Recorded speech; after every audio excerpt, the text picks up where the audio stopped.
office to get out there to get a more accurate understanding of how many gunshots there were. Both victims were shot and killed. Right? Yes. Okay. Where were they located? In their rooms, or where did it happen? It was just inside the residence. That's really all I can say at this time.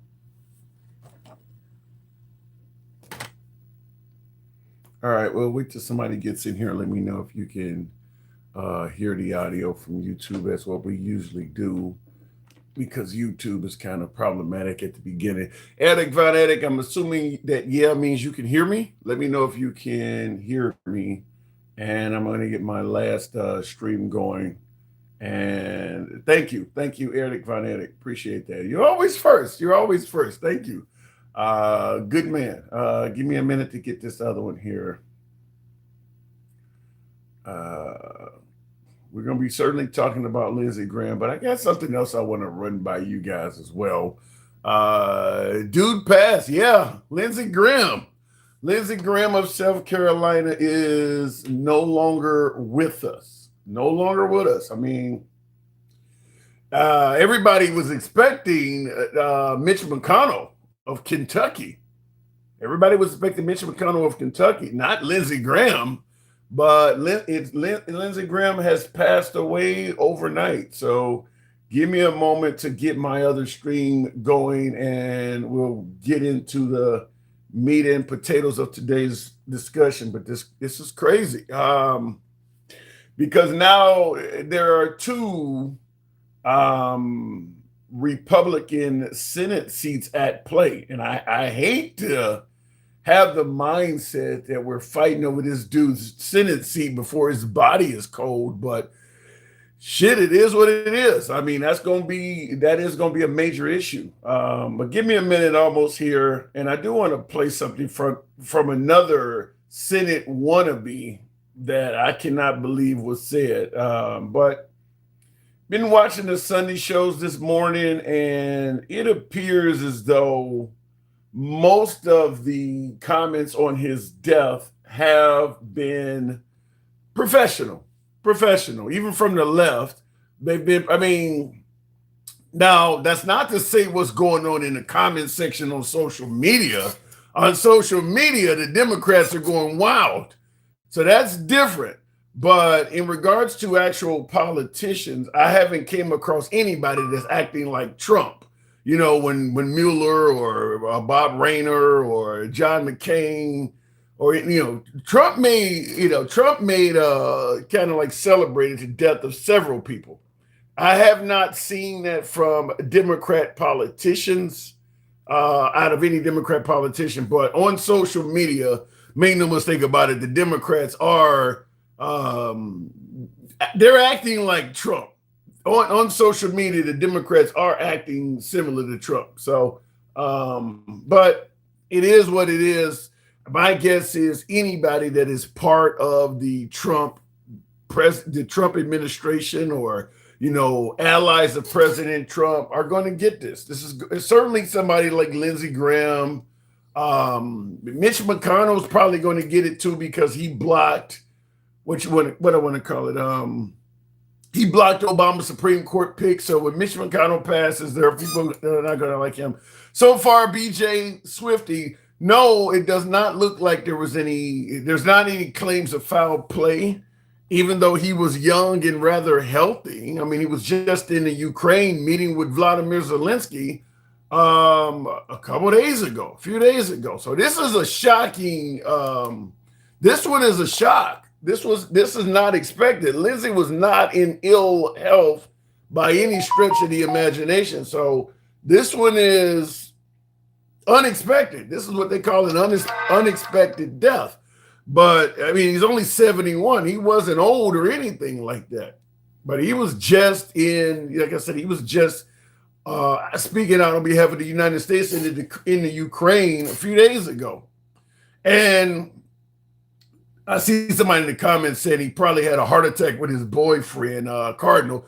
I do believe cardiac arrest played a part in his death. That is what came out in regards to the dispatch audio. They got audio clips of the paramedics or whatever. That's also featured in Mitch McConnell's disappearance. That There are recordings of the paramedics outside of the Mitch McConnell household saying that we have an unconscious man inside. And then there are recordings of saying it's, the dispatcher is repeating back it's cardiac arrest, and you can hear a paramedic saying that CPR has been initiated. So somebody in Mitch McConnell's house had cardiac arrest, was unconscious, and was getting CPR. And we haven't heard from Mitch McConnell since June 14th, which is that's over a month. That's a significant period of time. And oddly enough, Lindsey Graham, a day or two ago, said he's one of the Republicans that claim to have spoken with Mitch McConnell for like 20 minutes. So Lindsey Graham claimed he had spoke with Mitch McConnell. Some of the Republicans are saying that because people are starting to question whether, Mitch McConnell is with us as well. So I just want to point that out. Two fairly big time Senate seats on the Republican side of the aisle are open. These are very long incumbents. Obviously, Mitch McConnell and Lindsey Graham's been a senator since 2002. So and he was running again, highly expected to be victorious. He had already won the Republican nomination in the primaries, and it was almost a shoo-in that Lindsey Graham was going to do another, 6 years or whatever it is, as a senator. So unlike in Kentucky, well, I guess it is the same in Kentucky's case. The governor gets to replace Lindsey Graham, but South Carolina's a red state, so they're going to replace him likely with a Republican. Anyway, I do want to get your opinion on this, and how do you feel losing such a well-known senator? He's probably one of the most well-known senators that we have.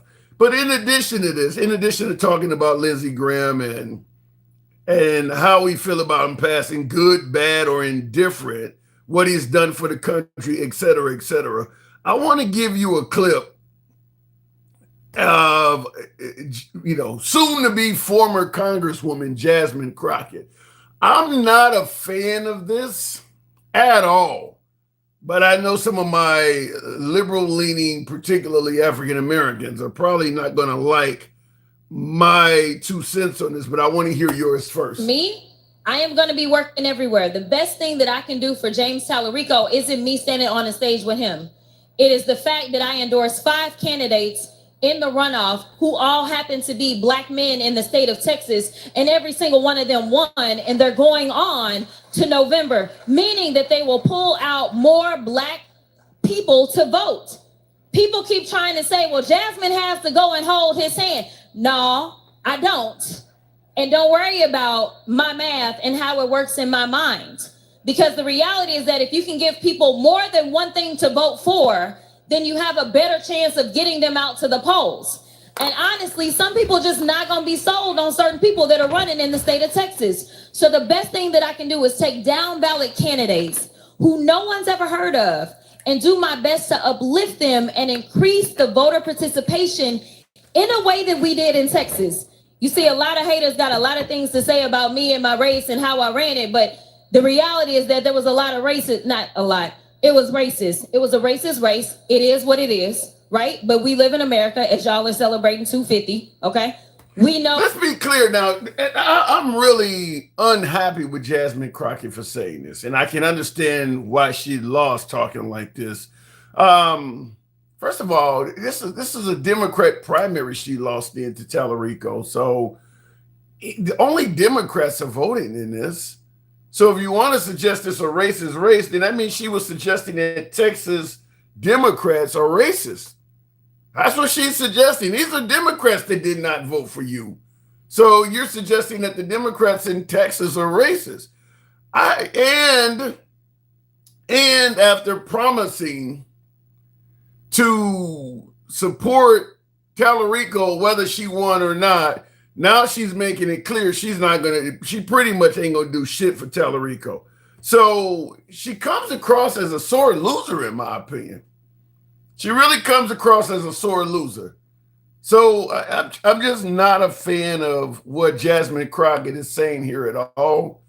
And last but not least, I'm going to just probably say something that's unpopular, but the racial, a candidate running in Texas, particularly as a senator, not as a congresswoman of a small district, but of the state, this racial shit is not going to go anywhere in a state like Texas. It's just not. This is the kind of shit for the reason they didn't vote her in. I absolutely think that this is the wrong angle for any African American to take in a state like Texas. Now, in Illinois, she might have actually won hands down. This works up north. This does not work down south. The people in the state of Texas didn't even want to give African American civil rights. So preaching this racial shit to a bunch of folks that I think what she did was horrible. I really think what she did, what she's saying here is just horrible. I'm not a fan of it whatsoever. Sherbert, good evening or good afternoon. I'm going to be saying evening for a while because I'm used to saying good evening. Sherbert, I appreciate the galaxy. We got you momentarily. Before we go to this is all we're going to talk about. We're going to talk about Lindsey Graham, and I certainly want to talk about Jasmine Crockett because I think what Jasmine Crockett did here, it just, to me, it makes her look like a sore loser. It really makes her look like a sore loser. Talking about, I don't have to be holding Tallarico's hand. Let's be clear. If Jasmine Crockett had won and Tallarico was talking like her, everybody would be calling Tallarico a racist, indicating he's only going to work with other white people to get them into politics, and he's not going to hold her hand. He's not going to be on stage with her. Everybody would be saying that he was a sore loser and that he's racist. And JoJo, I don't buy the notion that Tallarico's racist. There's no way. Some of the statements and speeches I heard from Tallarico, he is absolutely an ally of humanity, period. Tallarico talks like the politician the Democrats want. He almost sounds like a cross between Mamdani and Obama. I just think, I think what Jasmine Crockett did narrows her favoritism to a small segment of the population, particularly African-American liberals. And that's just not going to fly in a state like Texas. As a congresswoman, you can run in a district that's predominantly black. That works. Not as a senator. I think what she did was awful. But in Mike in the comments says that's your opinion. Absolutely agree with that. That's what you're here for. You're here to criticize, comment, compliment, and complain. That's how we do the program. We don't block, ban, or censor. So we're going to get straight into the comments. Tap the screen, get the likes on up to 10,000. You guys know how the program is ran. I'm on here early because we got a dead senator with a significant Senate seat up for grabs now. I hate to be discussing this man's Senate seat before his body is cold, but that's what we're dealing with here. And of course, him being a staunch Trump ally certainly makes him worthy of discussion. So that's what we're going to be talking about. We don't block, ban, or censor here as usual. We are MAGA friendly, always have been, always will be. Liberals are welcome on the program as well. And our comments do go left of Mamdani to I'm having dinner with Q. That won't change today, obviously. So in the comments looking, before we take on our first caller, I totally agree with you. She just failed to read the room. To me, she failed to read the entire state, Benjamin Velasquez. But yes, handsome liberal, I'm sorry, but you got this one wrong. I'm certainly curious to know how. And we'll start out with Sherbert. Good evening. Or get out. My time of day is jacked. So get used to that good evening shit. Good morning, Sherbert. Welcome to the program. I ain't going to see my audio. It's going good now. We lost Lindsey Graham last night. I have a ton of stuff to say about Lindsey Graham. Can we talk about Jasmine Crockett first? Sure. Let's go to Jasmine Crockett. Because do you watch a lot of Pierce Morgan? Not recent, not as of late. I've watched plenty of him, but nothing recently. Because you sound exactly like Pierce Morgan when he talks about woke shit. Okay. Tell me what I'm getting wrong. What is me and Pierce Morgan getting wrong? She lost the race. Yeah. She's just saying with her chest, she's there to do a job. She's there to focus on one thing. No. And all of a sudden, because she's not looking out for absolutely everyone and running to work for everyone, this is a problem. She's putting her focus in one thing. Tim, I live in Texas. She's on record saying she was going to help Tallarico. In Texas. She is on record. She is on record previously said she was going to help Tallarico if she lost.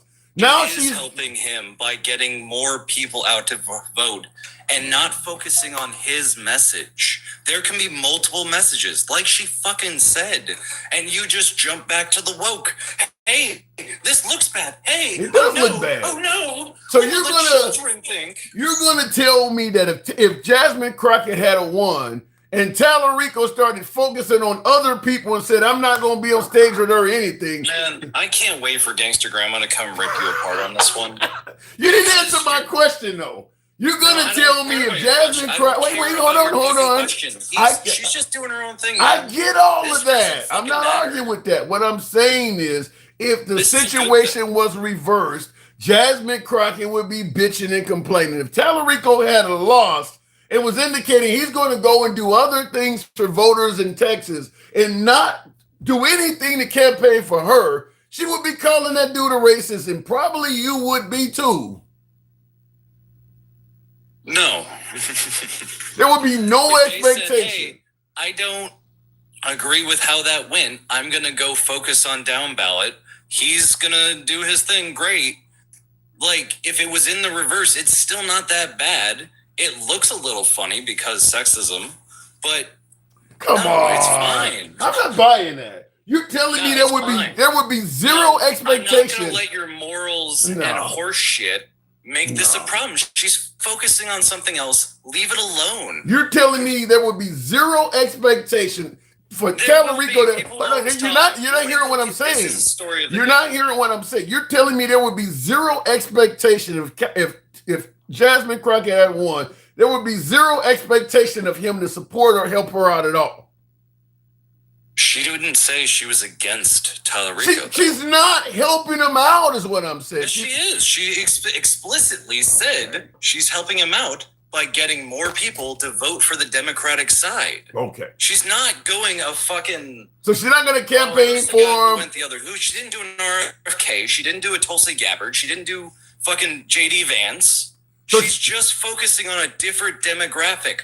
Fuck off, Tim. So she's not going to campaign for him. She's not going to appear on stage for him or anything. She's campaigning for other people. Right, and that's what I'm saying. If Jasmine Crockett had won, and this dude is not going to be on stage with her, not going to campaign for her, just going to focus on other shit, the Jasmine Crockett supporters will be like, yeah, we understand. Yes. I don't believe that. There's no way in hell I believe that. Lost. She can be a little salty. Like, I don't believe that. We're treating people not like people while Trump is throwing tantrums in the fucking White House and Stephen Miller is telling people how to fucking live their lives. This is a fucking nothing burger, bro. I didn't say much more than it being a nothing burger. Jasmine Crockett's about to fade out of the political spectrum.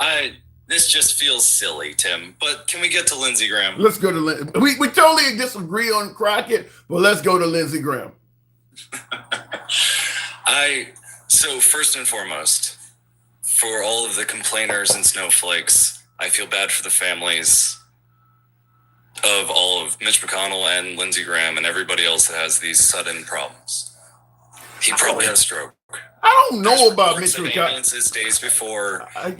It's a medical issue, but for all the people that are going to complain about the reaction online, you cannot say shit if you were ever MAGA. We agree on that.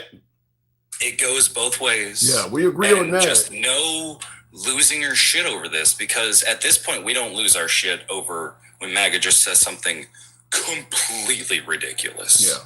And just stop being snowflakes. Come on, guys. Like, I didn't like Lindsey Graham. He had so many reasons to not be liked. Sure, but let's be clear. If they're angry with people cheering on or celebrating the loss of Lindsey Graham. Wait till it starts to get to people like Trump and some of the bigger. I mean, it's only. I mean, Trump. We sat by and idly let Trump celebrate the deaths of people and insult every damn body. It's going to come back eventually.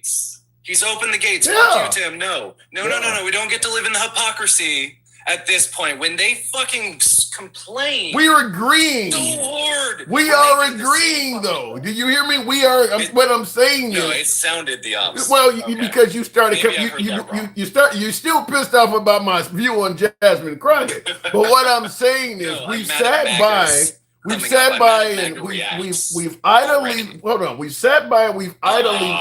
Okay, hang on a second. Let me get in here. We've sat by and we've idly let Trump insult everyone, up to and including everybody from Rob Rayner, John McCain, Mueller, and all these folks after they died. So absolutely, I 100% agree with you. When Trump or Rubio or any of these folks, anything bad happened to them, people are going to celebrate. Sherbert, did I lose you? No, you didn't. I just didn't want to interrupt you there. Yeah. I'm just preempting all this shit. And it's going to be the dumbest talking points. And whenever me and Andy and Stick the Ruler and King come up with facts and data and statistics for any of our claims, and they just come back with, no, Trump good. And then we actually make fun of someone that I don't think was a good person. I'm not actually causing commendation. I can't say it right now. Yeah. But I'm not being horrifically mean. I'm just saying, hey, no, people didn't like him. And I know there's going to be so much hate. And I'm done yelling at these idiots for just stop being dumb, guys. What you say Lindsey Graham was not a good person. I need you to elaborate. And look, and I'm asking for the audience. I need you to elaborate. Why are you saying Lindsey Graham is not a good person? Because a lot of folks believe he was a true patriot. I think he was an obstructionist, and he was paid for by a lot of different people. And so when all of his speeches over the last as soon as Trump got back in, he was full throttle with no longer did it really matter what happened to America. It was these other things. We had to. His vitriol was to another level. And so it was pretty clear that he was doing his own thing for his own reasons and not to serve his constituents. He may have gotten reelected there again, and that's their prerogative, but as a whole for the entire country, I don't think that's good. Yeah, he was definitely about to win again. He was going to be another, 6 years or whatever. He was certainly about to win again as Senator. I don't like Virginia Fox either. I wish she wouldn't get back in. I don't know if she's even rerunning, but people I don't like get voted in. That's fine. But Lindsey Graham was specifically an obstructionist to stop pretty much anything if he got a paycheck. At least that's what it seemed like. Well, I mean, he wasn't an obstructionist for Trump's agenda. But that's kind of a problem, though, when a Democrat is an obstructionist all the way across, when it's just like, hey, we need to make sure we're following the rules, and they say bureaucracy, fuck you, and then you got Lindsey Graham just slipping and sliding and say, whatever you say, dear sir. I don't like that. That's not cool. Well, I mean, you kind of make it sound like society has not lost anything of relevance. That's the way you sound. I mean, this guy was an Air Force colonel. I mean, he was he? I didn't even know that. Yeah, he left the Air Force, I believe, in the position of colonel, and then he was a congressman. That's so surprising. Holy shit! Yeah, he's a lawyer. He was very accomplished. Yeah, he was high ranking in the military. Then he was also an attorney. He was a congressman. That hurts so much more that he became such a piece of shit after being a man of renown. Fuck that. Well, he was not a piece of shit to the right. I'm allowed to have my opinion. Am I not? I don't think he was a good person. I think he was a piece of shit. And so to now have that extra frame of reference, extra level piece of shit. Yeah. So thank you, Tim. This guy was going to pretty much be just like Mitch McConnell. That position was his until he died. Well, I guess he died a little early, but he would have been, if he had lived to be 85, he would have still been getting voted in as the senator down there in South Carolina. That position was his probably until he died. Well, I mean, again, it's those people's states. So when they complain about California and New York doing whatever the fuck they want, you can just go fuck off. Mm. Well, listen, you don't like the Republican Party, so we gotta take your comments with a grain of salt. We know you don't like the Republican Party, right? Yes. Okay. 100%. Okay. I am one singular voice. That's fine. I know I don't have much weight, but I can still have my opinion. Yeah, absolutely, absolutely. And I see in the comments, Howard says this is the exact reason where liberals are, I guess why, this is the exact reason why liberals are thought of as morons. So he's indicating, he's indicating your language coming from Howard, your language is leading the folks believing or viewing the Democrats as morons. I mean, that's fine, but when you don't think double taps are a war crime, I don't really care what you think. So that's fine. Was he part of that group saying that that Venezuelan double tap was not a war crime? I'm pretty sure I remember him being on Air Force One talking about it, but I couldn't tell you for certain. Well, he's no longer with us. I got to move it. I'm going to move it on a little quicker today, but we disagree on Crockett. I'm sure that's going to come up again with some of my subsequent viewers, but Lindsey is gone. I don't know. I mean, if the seat's going to stay red, I don't know what they're doing. Now, you started out by saying how you feel sorry for the families and all that. I can kind of join you with Lindsey Graham, but in regards to Mitch McConnell, they're holding out things that are not beneficial to the American political system. So I don't know if I feel sorry for Mitch McConnell. That's definitely an op with the wife going to China, right? Yeah. Like, that's not cool. No. But okay. So, any chance you think there's any conspiracy behind this guy dying so young after coming back from being overseas? Yeah. Something happened. I mean, it's not, I don't care if there is or not, is the biggest thing there. Okay. Last but not least, can you at least wish the man a rest in peace? I don't like to lie, Tim. Have a good night.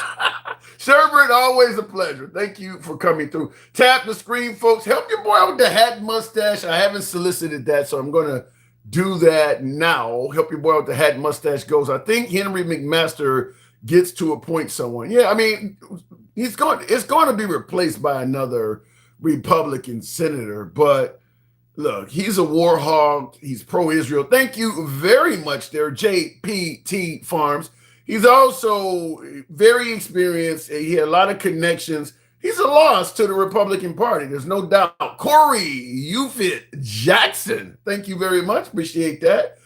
In the comments, Evil B by Boo says, good morning, ladies and gentlemen. Stand up and salute, praise to the handsome liberal, man of the hour. No, it's Lindsey today. He's humble, he's respectful, he's a gushy bear to the ladies. Wow. He's the perfect man of the year. Say it with me now. Evil, thank you for your support and some serious accolades in that statement. But Lindsey Graham is the man of the hour at this point. Sounds like he kind of just dropped dead of a heart attack. It sounds like he went from totally healthy to deceased in a matter of hours. It wasn't like he was dealing with, I haven't heard of him dealing with any prolonged illness because he was just in Ukraine, speaking out on our behalf. So it sounded like he just literally dropped dead fairly quick. In the comments, okay, TB West says, Tim, you need a hug from a black woman. Who hurt you, Tim? Sending hugs. What if I orated on the program today or any other day to indicate that I've been hurt? I'd be curious to know, what have I said to indicate that I've been hurt? Curious, because that's not the first person I've seen in the comments say something like that. It's the way you talk about Jasmine. I think, look, the way I'm talking about Jasmine, to me, I think in a state like Texas, first of all, she's calling a race down there racial. The Democrats in you're basically telling the Democrats in Texas they're racist. I don't know. I don't think you should insult your party like that. This wasn't the general election she was running in. She's saying that to the Democrats down there. Now, I just think that that's out of pocket. But I'll play it again I am for going to everybody. be working everywhere. The best thing that I can do for James Tallarico isn't me standing on a stage with him. It is the fact that I endorsed 5 candidates in the runoff who all happen to be black men in the state of Texas, and every single one of them won, and they're going on to November, meaning that they will pull out more black people to vote. People keep trying to say, well, Jasmine has to go and hold his hand. No, I don't. And don't worry about my math and how it works in my mind. Because the reality is that if you can give people more than one thing to vote for, then you have a better chance of getting them out to the polls. And honestly, some people just not going to be sold on certain people that are running in the state of Texas. So the best thing that I can do is take down ballot candidates who no one's ever heard of and do my best to uplift them and increase the voter participation in a way that we did in Texas. You see, a lot of haters got a lot of things to say about me and my race and how I ran it, but the reality is that there was a lot of racist, not a lot, it was racist. It was a racist race. It is what it is, right? But we live in America as y'all are celebrating 250, okay? I mean, why don't Harriet Tubman just describe how much we need to break away and run free from the plantation before actually doing it?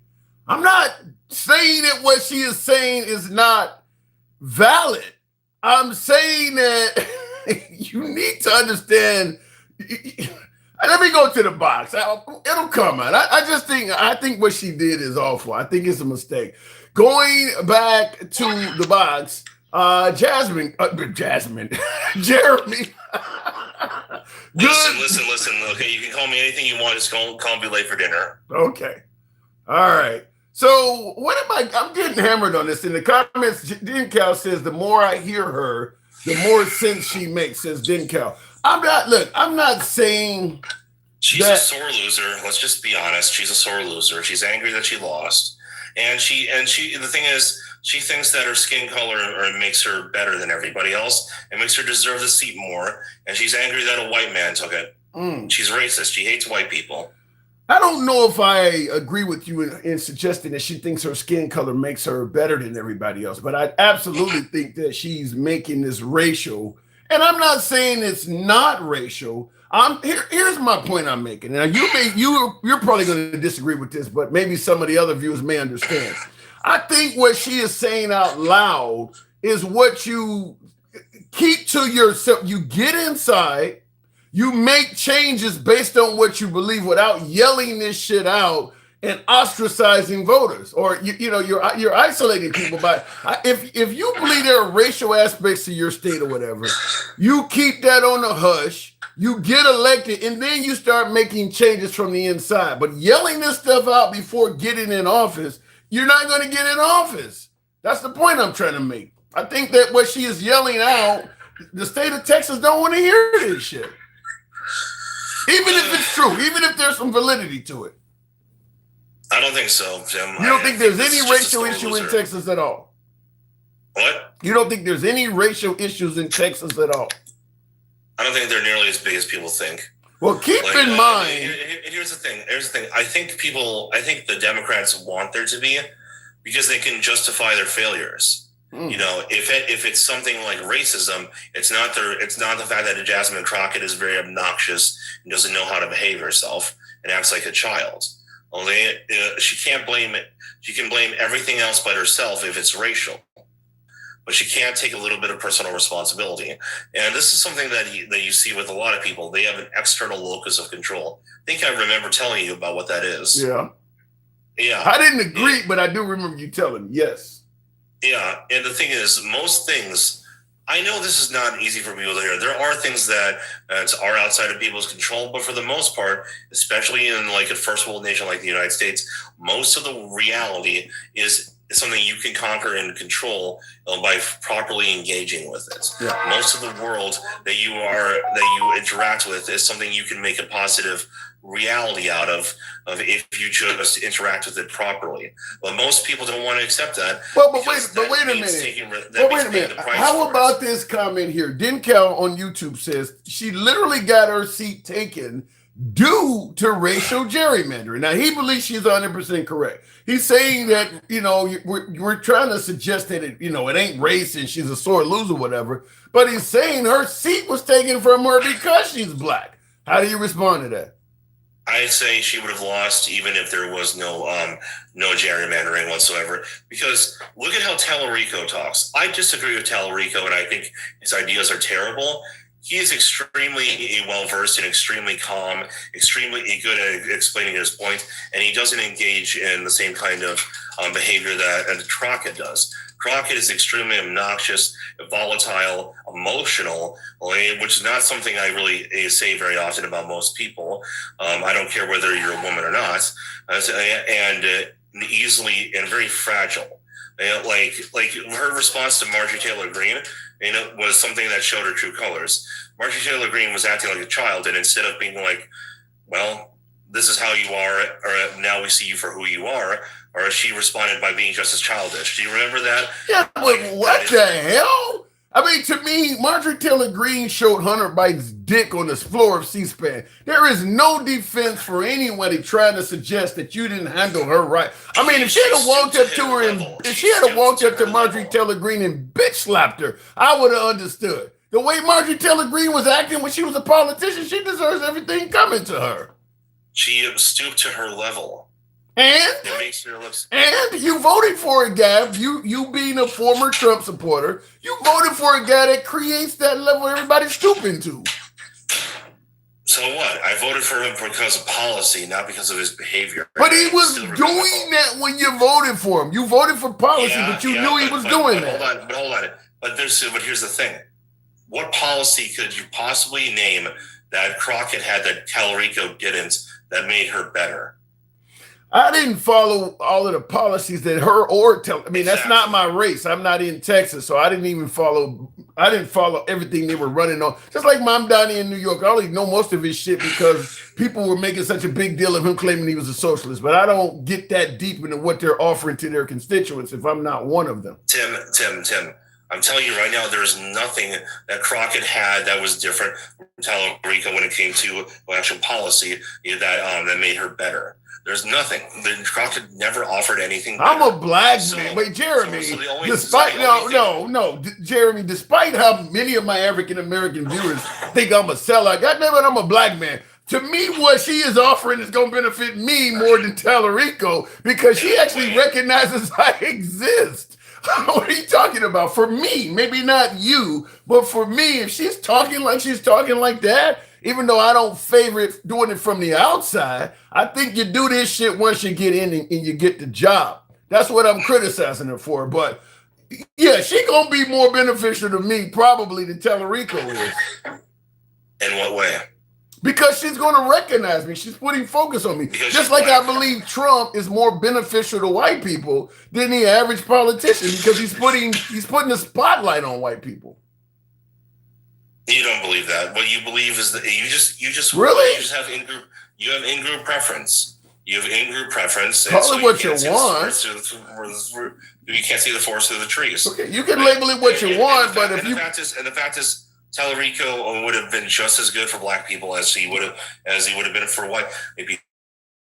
I don't even like Tallarico. I don't like him. I think his Tallarico was a well put together, intelligent man who was just a better candidate than Crockett ever was. Crockett was an unstable, volatile child, and a grown infant who couldn't handle her emotions and couldn't behave like an adult. I'll just say this. I do believe in a state like Texas, Tallarico is a much better candidate than Jasmine Crockett. But if she was running for mayor of Chicago or something like that, I'm voting for her over Tallarico 100 times out of 100. But in a state like Texas, where the minority population is so small, in a Senate position, as a representative, she would have probably won again. But she decided to upgrade with a lot less diversity in that category. And then, of course, Denkow points out, now you got to deal with gerrymandering and all of that. Your message don't fit the new audience you got. That's why I'm chastising her. That's why I disagree with what she did. Tim, like at the end of the day, you can't really give me a policy that she did that was better or than what Tallarico was going to put in. None. I can't give you a policy that Tallarico offered that was better than hers either. I wasn't paying that close attention to the race. Next time I'm up here, or if there's someone in the comments who actually knows the difference in their policies, bring them up and we'll have a conversation. Because I guarantee you there's probably nothing in that, if I was a Democrat, that I would find more interesting about Crockett than I would find about Tallarico when it comes to policy. Now, let's and here's the thing, Tim, that I really want to stress. Here's the thing. At some point, you got to be willing to take an L and admit that something is your fault. Crockett can't do that. She's immature and she's a child. She can't take responsibility for her behavior. I'm going to accuse you of what they're accusing me of. You just sound like you hate Jasmine Crockett. I don't think she's a good candidate. Now, I don't hate her, but I don't like her either. Okay. You got Evil B Babu. You got Evil on YouTube saying Jeremy is a racist bigot and he's a prune head. I don't know what a prune head is. Go ahead. What'd you say? Well, that's the thing. That's the only attack they have, because you can't actually mind read me and prove that I actually hate black people. Well, like, you can't prove any of that. So it's just it's a non-starter. It's what's known as an unfalsifiable claim. And so you can attack someone, call them whatever you want, but then they don't really have anything beyond that. They can't say that, oh, I've ever attacked a black person, or that I've ever got a black person fired. They can't point to anything tangible that I've ever done that actually shows racism. Well, let me tell it to you this way. Let me say it to you. I'll give you time, but let me say it to this way. Because you had started selling, you mentioned that you're disgruntled with Trump and you almost regret your vote and things like that. I do regret my vote. Huh? I do regret my vote. Yeah, and that started sounding refreshing to some of my libs and people that lean left. CBOG Kush says Jeremy needs to take another social media hiatus. He says you're starting to sound more like the Jeremy of old. So he said you're starting to go back to sounding like what you used to sound like. Well, I don't really care. What I care about are principles, and I try to keep my principles intact. Tim, honestly, like, politics, the one thing that's grating about politics is that I engage with them because I do think that, obviously, if someone has the power to enforce laws and write laws in this country, they matter, and what they want to do with the country matters. But for the most part, I think most of the problems that most people fixate on in politics are problems that they can figure out themselves. Like, most people can make their lives better outside of politics. Most people's lives are not dependent on what Lindsey Graham, who may rest in peace, has to say, or what any other politician has to say. And I think too many people like to export the responsibility of making their life good off to someone in Washington rather than fix it up themselves. And it's kind of sad. All right, in the comments, I'll leave it at that. In the comments, Evil says gerrymandering is wrong, and the I guess the Republican Party will pay for it. Sharks will eat them up. Watch for a tropical tidal wave coming. I believe that absolutely would have happened if Trump wasn't interfering with the election, but I'm not for certain if there's going to be I'm not 100% certain the blue wave is going to be as strong as it should be, or it looks like it's going to be, because of what Trump is doing behind the scenes. I mean, we may end up pulling a red wave out of a bunch of blue voters. So I'm not for certain what's going to happen. Do you agree with me, at least in that case, Jeremy, that it's looking like Trump is going to try to interfere with the midterms? I haven't seen a whole lot, but I haven't been paying attention, so I really? would be surprised. And I'm not even saying you're wrong. I'm saying how you said that you don't know much about what James Tallarico's policies are. I don't know much about what Trump's been doing with the gerrymandering. He told Texas, "I need 5 additional seats." Is that? I mean, he's firing election officials. He sent in Tulsi Gabbard before she left to go down there in Fulton County and get the. I mean, he's doing all kinds of shit. He said he should nationalize the election and Republicans should be in control. How much do you need? Oh, no. I'm not saying that he's not doing that. I'm just saying I wasn't paying attention. What are you focused on? If you missed that, myself. Okay. I'm trying to do. Here's the thing, Tim. I just got done telling you that I think most people's lives could be better by focusing on themselves rather than focusing on Washington. That is you, Jeremy. When you say I'm focusing on myself, if he does what he's trying to do with the election or wherever he's trying to steer the country, you're going to be affected by that. Tim, I'll give you a little bit of advice. You're more informed on the voting than a lot of other people are, and I think that's a good thing. But it's okay to turn off Fox and CNN every once in a while. It's okay to walk away. Not in this case. To me, what Trump is doing, and it's okay to get caught up later. There may not be. I hate to sound like fucking Apollo Creed and Rocky, but there is no tomorrow. There may not be a later for what you're talking about. Once this is done, it may not be able to be undone without some military conflict. I don't know if you just turn your back on this and wait till later. Tim, I'm not saying politics don't matter. What I'm saying is it's okay to not be informed on every issue. And I don't think this is a small issue. I think this is actually I'm glad you told me about this. I'm going to do some reading into some of this stuff. And I hope that he doesn't actually go through with what you were talking about, although it does sound kind of like he's going to. But what I'm saying is, Tim, you want to know what's going to make a bigger difference in my life than like some election? Talk to me. I'm currently saving up money for a new car, and I'm looking to move pretty soon, and I'm looking to try to get into carpentry. You trying to move?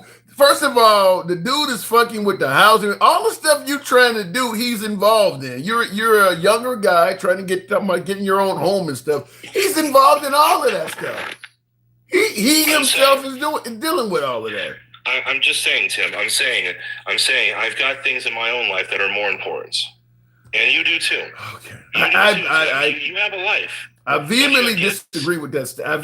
Disagree with that statement. I can't tell you how much I disagree with that, but I'll leave it at that. I do got to move it on. I'll give you 2 words to conclude our conversation. Pay attention, man. Pay attention. What you just said is the opposite of that. Pay attention. This is way more important than you think it is, because it's going to affect you. And you're young, so your working career is ahead of you. So this is going to affect you more than me. Tim, I'm not that young. I'm 30. Pay attention, man. That's all I would say. I appreciate you coming on. Thank you for coming through. All right. I'm not that young. I'm 30. Tap the screen. Get the likes on up. I love to trade places with him and B. I'm not that young. I'm 30 again. Tap the screen. We should be around 20,000. Where are all of the thumbs? Tap the screen. Get the likes up to 20,000. If you're watching us on YouTube, I need you guys to smash that like button. There are considerably more of you in here than like. So some of you folks show the program some love, even if you disagree with the commentary here. Real quick before I go to the next caller and start taking calls, et cetera, et cetera. I know I'm going to get chastised because more of my audience is left, and a lot of you are people of color. So you don't like what I'm saying about Jasmine Crockett. Let me make it as clear as I can. I'm not saying that I believe what Jasmine Crockett is saying is incorrect.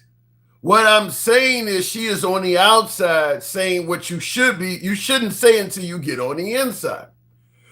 Best example I could give is, let's say I'm trying to get a job in HR, human resources, at a business that I believe is incredibly discriminatory towards a certain group of people. And thank you for sharing the live there, Jeremy.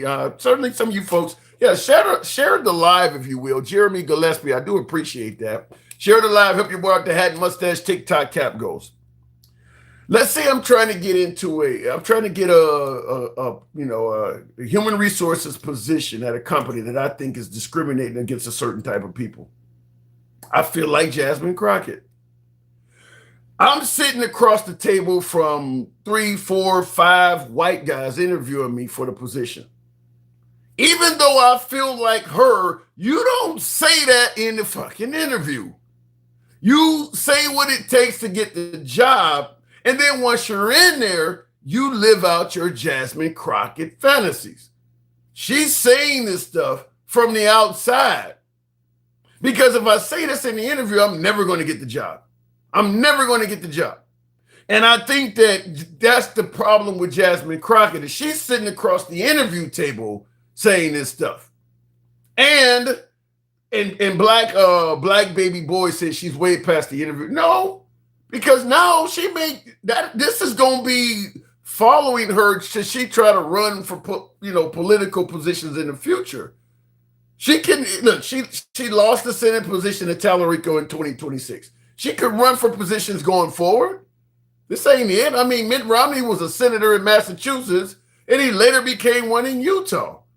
This ain't the end. She's pretty damn young, as Jeremy would say. I mean, so she absolutely can run again. But stuff like this tells people what's on her mind. It reveals her hand before like playing a game of spades. She turned her cards up. I believe she could have got a lot more done. You keep this in. You think, I'll use President Trump as an example to my beloved MAGA. You think Trump would be president if he had actually told you what was on his mind? I'm going to get rid of all these damn immigrants. I don't care if they're here legally or not. You think he would have actually got the position if Trump did exactly what I'm saying. During the interview phase, he kept quiet what he really felt. I mean, you think he would have got the position if he was talking about, well, I'm going to fuck all these places like Iran. We're going to take their oil and all this shit.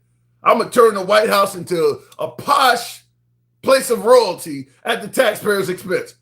He knew all of that stuff he was going to do before he got elected. He didn't say all that stuff out loud. There's a whole lot of stuff Trump is doing that even MAGA does not favor. If he had been honest, if he had did a Jasmine Crockett, I don't think he would have got the job either. You think if he had said, I'm going to fire the whole federal government, you think about how many federal employees voted for Trump that are now out of a job. Think about how many people get their income from USAID that is now struggling. USAID was being, they were sending grain and wheat and rice to these poor countries. That shit was coming from US farmers. So that farmer who likely voted for Trump was sending his crops to USAID and receiving a government check for his work. That check is gone. If Trump had have announced that stuff, he would not have gotten that job. So the point I'm making is Jasmine Crockett revealed her hand before the game began. I just think that going forward, if she decides to get back in politics, I think she's going to hurt herself. In the comments, tap the screen, get the lights on up. Evil says, Jeremy, get off the phone, get off TikTok, sit your ass on the toilet where MAGA morons belong. He's floating a turd. Damn, Evil. That comment is exactly that. Tap the screen, get us up to 20,000. Happy boy with the hat and mustache. A little bit of low hands on here. So we'll go over to Dinkel on, I thought he was there. Well, we're going to go over on Instagram. Oh, there we go. Dinkel, good evening. Welcome to the program. Good evening. Hey, so I'm wrong on Jasmine, huh? Pretty much. I just think the perspective you're looking at it is wrong. You got to understand the audience she's talking to when she's saying that stuff. Everybody can hear her, Dinkel. The whole state of Texas can hear this. She's in a specific, wherever she's at, she's talking to a group of people who understand that, yes, she was literally removed from her safe seat in Texas because of racial gerrymandering. Okay. She is completely correct. And she's also correct by saying, yes, I can assist my party by bringing out the people I have the most influence with. The white people is already cool with Tallarico. He's going to get it. That's the reason why he won. Not because he was technically a better candidate. You may call him a better candidate, but she had all of the experience. She's a lawyer. She's already been serving. She's been effective in her position. The white guy comes along, he speaks nicely, and guess what? Boom. Now he's in. She's out. So, but she lost in the primary to the white guy, not the general election. So when she says it was... That's why she was saying it was racist, because there's no way that the majority of people a lot of them didn't even know Tallarico. He came out of, he was like Obama. He came out of nowhere. So wait a minute. So in other words, the Democrats in Texas are racist. I'm saying a lot of the white people voted for him because, remember, it was gerrymandered. It's still Democrats though, Tin Cow. Yes, it is. So it goes back to my question. Then. So in other words, she's saying Texas white Democrats are racist. Yes. I don't think that gets her the job. That's what I'm saying. I don't think saying that out loud, even if it's true, even if you believe it. Look, we can have that. We can have that discussion amongst ourselves. But when you get on here in front of a whole bunch of damn MAGA, and we know that them motherfuckers vote strictly on skin color, they love to hear you say that black people are fucking wrong, no matter what the circumstances are. They love that shit. Well, listen, there are people who love for me to say white people are wrong too. I mean, I get what you're saying, but I just think that Jasmine Crockett should have got in the House. So get your 5 candidates. Because my guess is the 5 candidates she's endorsing probably have the same mindset she does. So get them in the job before y'all start collectively yelling out the country's racist. Get them in there, and then. Well, I mean, we can all pretend. We can all pretend like you want us to do. We can pretend like everything's equal. Who's doing that? Huh? Who's doing that? It's not. I'm not saying it is. I'm saying you don't say your intentions. You don't reveal your cards until it's time to put them on the table. I think Jasmine Crockett should keep that language silent, put in the right people, which is exactly, I think, what Trump is doing. And it's worked well for Trump. I think that he's putting people in that have a radical right agenda, but he's not announcing it ahead of time. And he wasn't when he was running for office. He was denying Project 2025 and all of that shit. Now that he's in there, just like Jasmine Crockett could have been saying, okay, look, the racial thing, we don't know. She could have been speaking just as anti-racism and racial shit, just like Trump was doing. But then when she got in there, did what she needed to do. Have you seen her when she's been in those Senate committees? In those committees for the House? Yeah. She was calling them people racist to their face. Yeah. And that has a lot to do probably with why they've gotten rid of her so strongly down there. They got rid of her because of racial gerrymandering. She would have won her House seat time and time again had they not gerrymandered her seat away. Yeah, she's going to win in a predominantly African-American district every time. I believe that. I agree with you there. Well, I don't understand. If she's out here telling the truth, she's saying that what she's doing, even though she didn't like the way she was pushed out, she didn't like the way somebody that was, underqualified to have that position could come, just walk out of nowhere, take her seat. Now she's saying, I don't necessarily have to kiss his ass. I'm going to do things to create more voters in the people that I have power with that's eventually going to help him.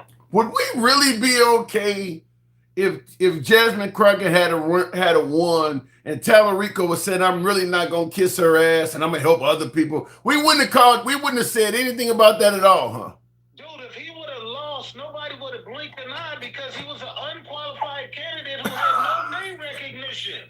I don't know if... You would have just said he lost. That would have just been the end of it. No. I mean, when you... If he would have came in as the incumbent, if he would have came in as the person with the most name recognition, then yeah, we would have been like, damn, why would he say something like that? I disagree. He was an underdog, remember? I disagree with you on constantly pointing out that Tallarico is unqualified. To me, he's kind of like a Mamdani. Mamdani didn't have a huge resume, but he's saying good shit.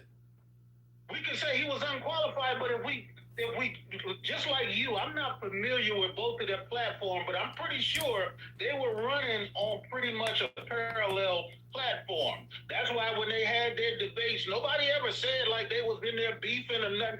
They were pretty much on the same platform. But he came out of nowhere. Mamdani is a different animal. Mamdani is like Trump. Like he came in saying a lot of popular shit that the people who were going to bought into it. I don't know if you've heard some of Tallarico's speeches, but he said some pretty good shit. I mean, before he ran against Jasmine Crockett, there was a whole lot of liberals like this dude. I mean, he was attacking Trump. He was pointing out, racism and all that, and how we're acting. We're not true Christians, all of that shit. There's a lot of really good statements of Tallarico going back a few years out there. The same shit that she was saying. No. I just think that, well, first of all, Tallarico's what was he, a pastor or something like that? I don't know. I disagree with you on that. He speaks like a pastor. Well, he was saying it from the pulpit. Right, yeah, exactly.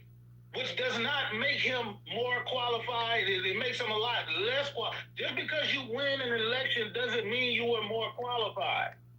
No, but that don't mean you're not going to do a great job. Obama was not highly qualified when he became president, and he did a good job in many eyes. Highly qualified. He was a constitutional professor. Okay, so just being a professor makes you highly qualified. A constitutional. It makes him more qualified than Trump. It makes him more qualified than the people he ran against. Well, suggesting that Obama being a constitutional law professor makes him more qualified than Trump. That depends on who. It makes him more qualified. I'm just saying that's a part of his qualifications. I don't see. Well, first of all, as a politician, I don't see Obama, even though Obama, I believe, turned out to be a really good president. I don't see him being highly qualified, like you're saying. Did I say he was? I'm talking about comparing the qualifications of the candidates. Trump had zero experience in government, understanding how laws are passed, understanding the Constitution, all of that stuff. I'm saying, yes, Obama was hell, you talk shit about about Kamala. Hell, she actually served in. Now, she was Kamala Harris was highly qualified. I would certainly say that. Kamala Harris had more qualifications than everybody we're talking about. Right. So, but you can still go up and be like, she wasn't a good candidate, which No. doesn't make a lot of sense. Yeah, it does. Yeah, it does. It makes a lot of sense if you're talking about the sway, if you're talking about sexism, if you're talking about racism, if you're talking about the things that would make them not vote for somebody that's highly qualified. Well, the example I use all the time in regards to saying Kamala Harris had the resume that was better than most politicians, but she was a bad candidate. I always use the vacuum cleaner salesman or whatever story. When you're trying, because as a politician, your job is to sell yourself, not to necessarily know about the product you're trying to sell people. You just are trying to get them to buy it. So you could be a long time vacuum cleaner engineer, creating vacuum cleaners from the ground up. But if you're knocking on somebody's door trying to get them to buy one, and you don't know how to speak very well or relate to people, ain't nobody gonna buy your shit. Even though you're more qualified than anybody that has ever been to their door. I think Kamala Harris, when it came to speaking to the people, she wasn't good at it. She didn't sell herself very well. I think we're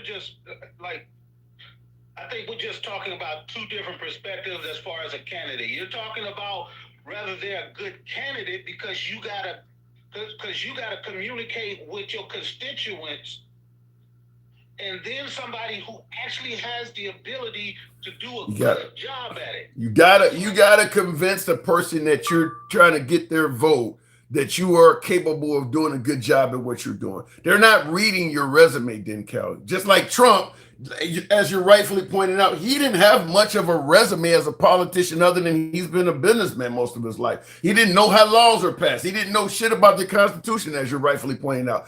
But he was able to convince people that if you vote for me, I'm going to get things done the right way. He could sell himself. He could sell himself way better than Kamala Harris. Right, but that is exactly why you got people like Jeremy that can sit up here, and the reason why they voted for Trump was because of the shit that he promised. Now that he's in office, he doesn't have the ability to govern. He can't get the shit that he wants to get done that he promised them. And so what do? They turn around and be like, I don't pay attention to that shit no more. I don't even look at that stuff no more. Now he promised that all of the shit that Jeremy was talking about. We're gonna get him a nice car. We're gonna get him a nice job. Yep. We're gonna get rid of all of these, people, and it was gonna open it up for you. Now you're talking about I just backed away. I just don't care nothing about. I don't care nothing about politics. But when we had somebody like Biden get in office, he got in there, and regardless if you like it or not, he passed the most legislation in history since the New Deal. He passed shit that was for the people, infrastructure, you know what I'm saying? He was trying to do student loan forgiveness. He did the CHIPS Act. He did all of this shit for the people. He actually got shit done because he was the better candidate. Yeah, and see, I've never been able to understand, Denkel, why so many people of limited means keep suggesting that anybody who is offering to help them out is pro-socialism. Like, you need this shit. I mean, if anybody's going to actually benefit from the stuff this guy is offering, it's you. And you were talking about, well, I don't think we should stop Elon from becoming a trillionaire. I never could understand that. And they cannot wrap their brains around the fact that the propaganda has gotten them to the point where, just like Jeremy, he almost was there, but that pride and ego will prevent him from just saying, I'm fucking wrong, and I will do anything I can to get this stupid motherfucker out of here. They will not cross that paradigm. They stuck in this spot. So in order for them to not go fully and say, I won't fuck with him no more, what do they say? Well, I just won't think about it no more. Or I just But in Jeremy's defense, he did say he doesn't like Trump. He regrets his vote. So has he not seen some of the error of his ways? Yes, we can say that. But at the same token, everything that Trump says and does, he refuses to kind of agree with the shit being fucked up. He finds a way to still maintain the same MAGA ideology without it, just by saying, look, I don't. Of course, he has no choice but to say Trump didn't deliver, because he fucking didn't. That's why he's sitting over there trying to figure out his fucking life at 30. He's trying to figure out how to get a fucking car. Are you serious? That goddamn promised you the goddamn world. He said, if you ride with me, I'm gonna get you motherfucking checks, rebate checks, goddamn tariff checks. I'm gonna make sure this world is so there will be no crime. There will be all of these motherfucking immigrants will get put the fuck out the country. You'll be able to walk up and just pick your tech job if you want to, because we're gonna put all these motherfuckers. Now he's sitting over there where he should be, like old boy said, he should be sitting on the fucking toilet somewhere, reevaluating his fucking life. Where he talking about, well, I'll look into this shit. This shit been all over the news. This motherfucker been trying to steal goddamn elections since he first got in here. What has he done? I never. Yeah, that shocked me that he made us. When I asked him, do you think Trump's going to interfere with the midterms? And he's like, I haven't been paying attention. Because Trump is talking about interfering with elections in so many different ways, from the Save America Act to putting people at polling places. I mean, there's probably about 4 or 5 things I can just think of like that. And if I do a research, I can find several more. I'm like, how could you have not heard any of this shit? Look, the motherfucker just the other day withheld the motherfucking bipartisan shit that would have helped normal people get homes. I brought that up. Make sure he can get this shit in there and fuck people over. I haven't seen none of this shit. That's that denialism that comes with the propaganda that what? absorbed. Okay, if you're describing Jeremy and to some degree MAGA accurately, and I'm not saying you're not, what creates that? Why would you not hear a candidate that is constantly doing and saying things that go against your own best interest? Have you ever heard of a Goebbels? No. The mustache man. Oh, yeah, Goebbels. Yeah, I've heard of him. Propaganda. Yes. We know that shit works. That shit works. And it's been said, maybe not 100% proven, but his ex-wife said it. They said Trump used to study Mein Kampf. He used to have it next to his bed. What? Yeah. He even told us to our face, if I say it enough times, they'll believe it. That works. We see him doing it, and we call it out. People saying, why y'all trying to compare him to the dude? And I'm just saying, if I get out there and swim a record pace damn 100-yard meters, y'all gonna compare me to goddamn what's the swim? Michael Phelps. Like, yeah, I agree. Yeah, I agree with that. I can't disagree with that. And that, because I said that on the last live, is that we can go back and forth on whether Trump is trying to become a fascist or a dictator or some kind of king or whatever. And we can have that debate on the side. But what I'm saying is simple.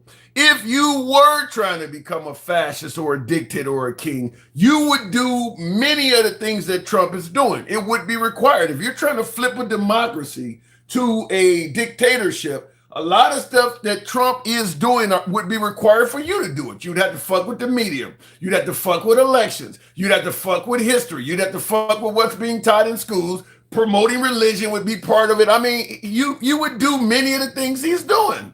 Right, but when we say that, we point it out. We actually show them literal cases of him doing it. Oh, y'all shouldn't be calling him that. But then he gets up there and says the whole Democratic Party, now we ain't socialists, now we communists. Yeah, communists, I don't know where that's coming from. They have no idea what either one of them means, but they've switched now. They've switched. We were socialists, now we communists. If Trump calls, whatever Trump calls the Democrats, that's what MAGA's going to call us too. That's how it always has been. I got to move it on, but that is our president at least for another couple years. So hey, one more quick thing, man. Out of the what we call Black MAGA, we got a lot of people that keep saying that we should just vote for the Republicans one time. We should get off the plantation. Stephen A. Smith said that. Right, we should get off the plantation, right? All of the Black MAGA, yeah, you don't got to vote for them. Now that we moving in a different direction where people are talking about doing what we would like the government to do, which is democratic socialism, now they mad at us for that. It's only cool if we go over to the Republican side. It ain't cool when we shift to something we think is more in our favor. We got to shift to the Republican side if you ask them that. No, fuck that. If they call a motherfucker a goddamn democratic socialist, but he doing the right fucking thing by people, like Mondani is actually doing and getting shit done. Now they talking about the people are more rich people are coming into New York, like 50% increase over the last year. Remember they said I wonder what caused that, because Mondani is obviously talking about taxing the wealthy more. Why would they be going to New York? Look, because New York is where the fucking money is at. Yeah. And people can talk all of that shit. Trump can be like, I'm moving to Florida to save, taxes on my house. His Trump company is still, the Trump Towers is still in the middle of fucking Manhattan. They're making their money. The boys are working from there. They're taking all of this fucking money in from New York. That's where the money is at. Yeah. And if you making a goddamn 1,000%, advance on your investment in goddamn New York, but you making a 10%, a hike in Texas, where the fuck you going? You can talk all that shit you want to. That's where the money's at. Fair point. All right, then, Kel, and I agree with that. Appreciate you coming through. Thank you very much. Tap the screen, folks. Unless you go ahead and drop. Tap the screen. Get the likes on up to 20,000, if you will. Help your boy out with the hat and mustache, TikTok cap goals. I was trying to see if I could find that clip because I have it. Because it was crazy to hear him say that. But and I think we actually talked about this when it became a story, but it's worthy of I don't look for folks who want to tell me how you think my politics are. I don't agree with this. How can you say that? Simple. Since 1964, the black folks, we have been giving our vote to the Democratic Party at an exorbitant rate. Therefore, they know they got our vote, and they don't have to cater to us as much as we need them to. The Republicans know they'll never get our vote, so they don't give a damn about us. And as a result, we're the only community in America devoid of representation, which is why we're considered disenfranchised. I'm tired of that. What I want is to put ourselves as a community in a position where both parties have to work to get our vote. Can I ask you this? Okay. All right. Do you think you come to me? All right. So Roland Martin is going to say what I'm about to say here. I think that's crazy. I don't believe you. If you're going to admit the Republicans don't care about us, then you shouldn't vote Republican. Real quick before I continue on with this, vocabulary. I do apologize for not seeing your comment earlier. It says with Mitch McConnell gone, Aunt Lindsey, as if she's an auntie, Aunt Lindsey gone. I'm hoping Democrats can take back the Senate. Well, I think I don't know if this is going to matter as much because South Carolina is going to replace Lindsey Graham with another Republican. Mitch McConnell in Kentucky. Now, what is his name? Bashir. If something happens to Mitch McConnell, which everybody believes something has, the governor gets the right, and the governor of Kentucky is a Democrat. So you could have Mitch McConnell seated at the very least temporarily replaced by a Democrat, which would help. Certainly would hurt Trump's agenda going forward for at least the next few months. So that could happen. But the governor of South Carolina is a Republican as well. So Lindsey Graham's seat is not going Democrat. But Mitch McConnell's seat, there's a possibility. Unfortunately for the Democrats, though, what's going on with Plattner up in Maine is not necessarily a good thing. Because had he not had all of the baggage that came along with him from, racial issues to women accusing him of sexual assault, Plattner was all but expected to win in Maine. That would have been a fairly certain Democrat seat up in Maine. So there's good and bad on it. But today, politically speaking, I'm not going to celebrate anybody's death, but politically speaking, today is a good day for Democrats, politically speaking. Because of what's going on with the Republican Party, what's going on in Iran, et cetera, et cetera. Real quick, before I move on to the next caller and tap the screen, get the likes on up to 20,000. We'll take the next caller at 20,000. And smash that like button if you're watching on YouTube. Real quick in regards to Stephen A. Smith saying that all blacks should vote Republican, because the Democrats feel like the vote is pretty much guaranteed theirs, and the Democrats are not working for the vote. And he's saying the Republican Party do not feel like we care about them, so they don't care about us. I vehemently disagree from one standpoint. There's a few standpoints, but one being President Trump has proven that a Republican can get black votes. Unlike most Republicans, Trump did at the very least speak to the black community. Most of us don't like what he said, but just talking to the black community gave him a bump in black votes. If Trump had actually got in there and did what he campaigned on, he probably would still have most of those black voters and may actually even be slightly increasing his numbers if he had done what he campaigned on. And listen, at the end of the day, because of how the conservatives have been with civil rights and all of that, and racism and things like that, it's going to take a long time for the right side of the aisle to get some serious traction with the black vote. However, it's got to start somewhere. If every Republican candidate going forward addressed the black community like Trump did when he was campaigning, their support among blacks will start slowly growing. It will start slowly growing, but it didn't go away it didn't go away out of thin air. It went away how they were fucking around during the civil rights era. If they started talking to blacks again, slowly but surely, they would start getting some black votes. So Trump proved that Republicans can get the black vote if they just talk to black people. They can get some black. I don't know if you're going to see a Republican win in a predominantly black area anytime soon, but their numbers could actually increase. And when you factor in that the black community is only like 15% of the population, nationwide in a presidential election, that does matter. I don't think if Trump did as well as he did with Hispanics and blacks, I don't think the white community alone would have given him the election in 2024. So it worked for him, even though I believe he promised a lot of things that were either not true or did not actually reveal what he intended to do, because there's no way in hell I believe the Hispanic community would have voted for having ICE floating all around U.S. cities, killing people and doing the shit they're doing. So I don't, and then of course there's all kinds of other issues that the Hispanic and black community stand for that the right is on the other side of. So it's going to take a long time for them to get the black vote. But I'm saying it's not impossible. In the comments, Gen X says, y'all been voting Democrat for half a century and nothing has changed. What y'all got to lose? That's bullshit. That's bullshit, Gen X. When you look at the wealth, you look at the education, you look at just the prosperity in the black community, it's increased significantly over the last 50 years. Far more African Americans have college degrees, are becoming millionaires.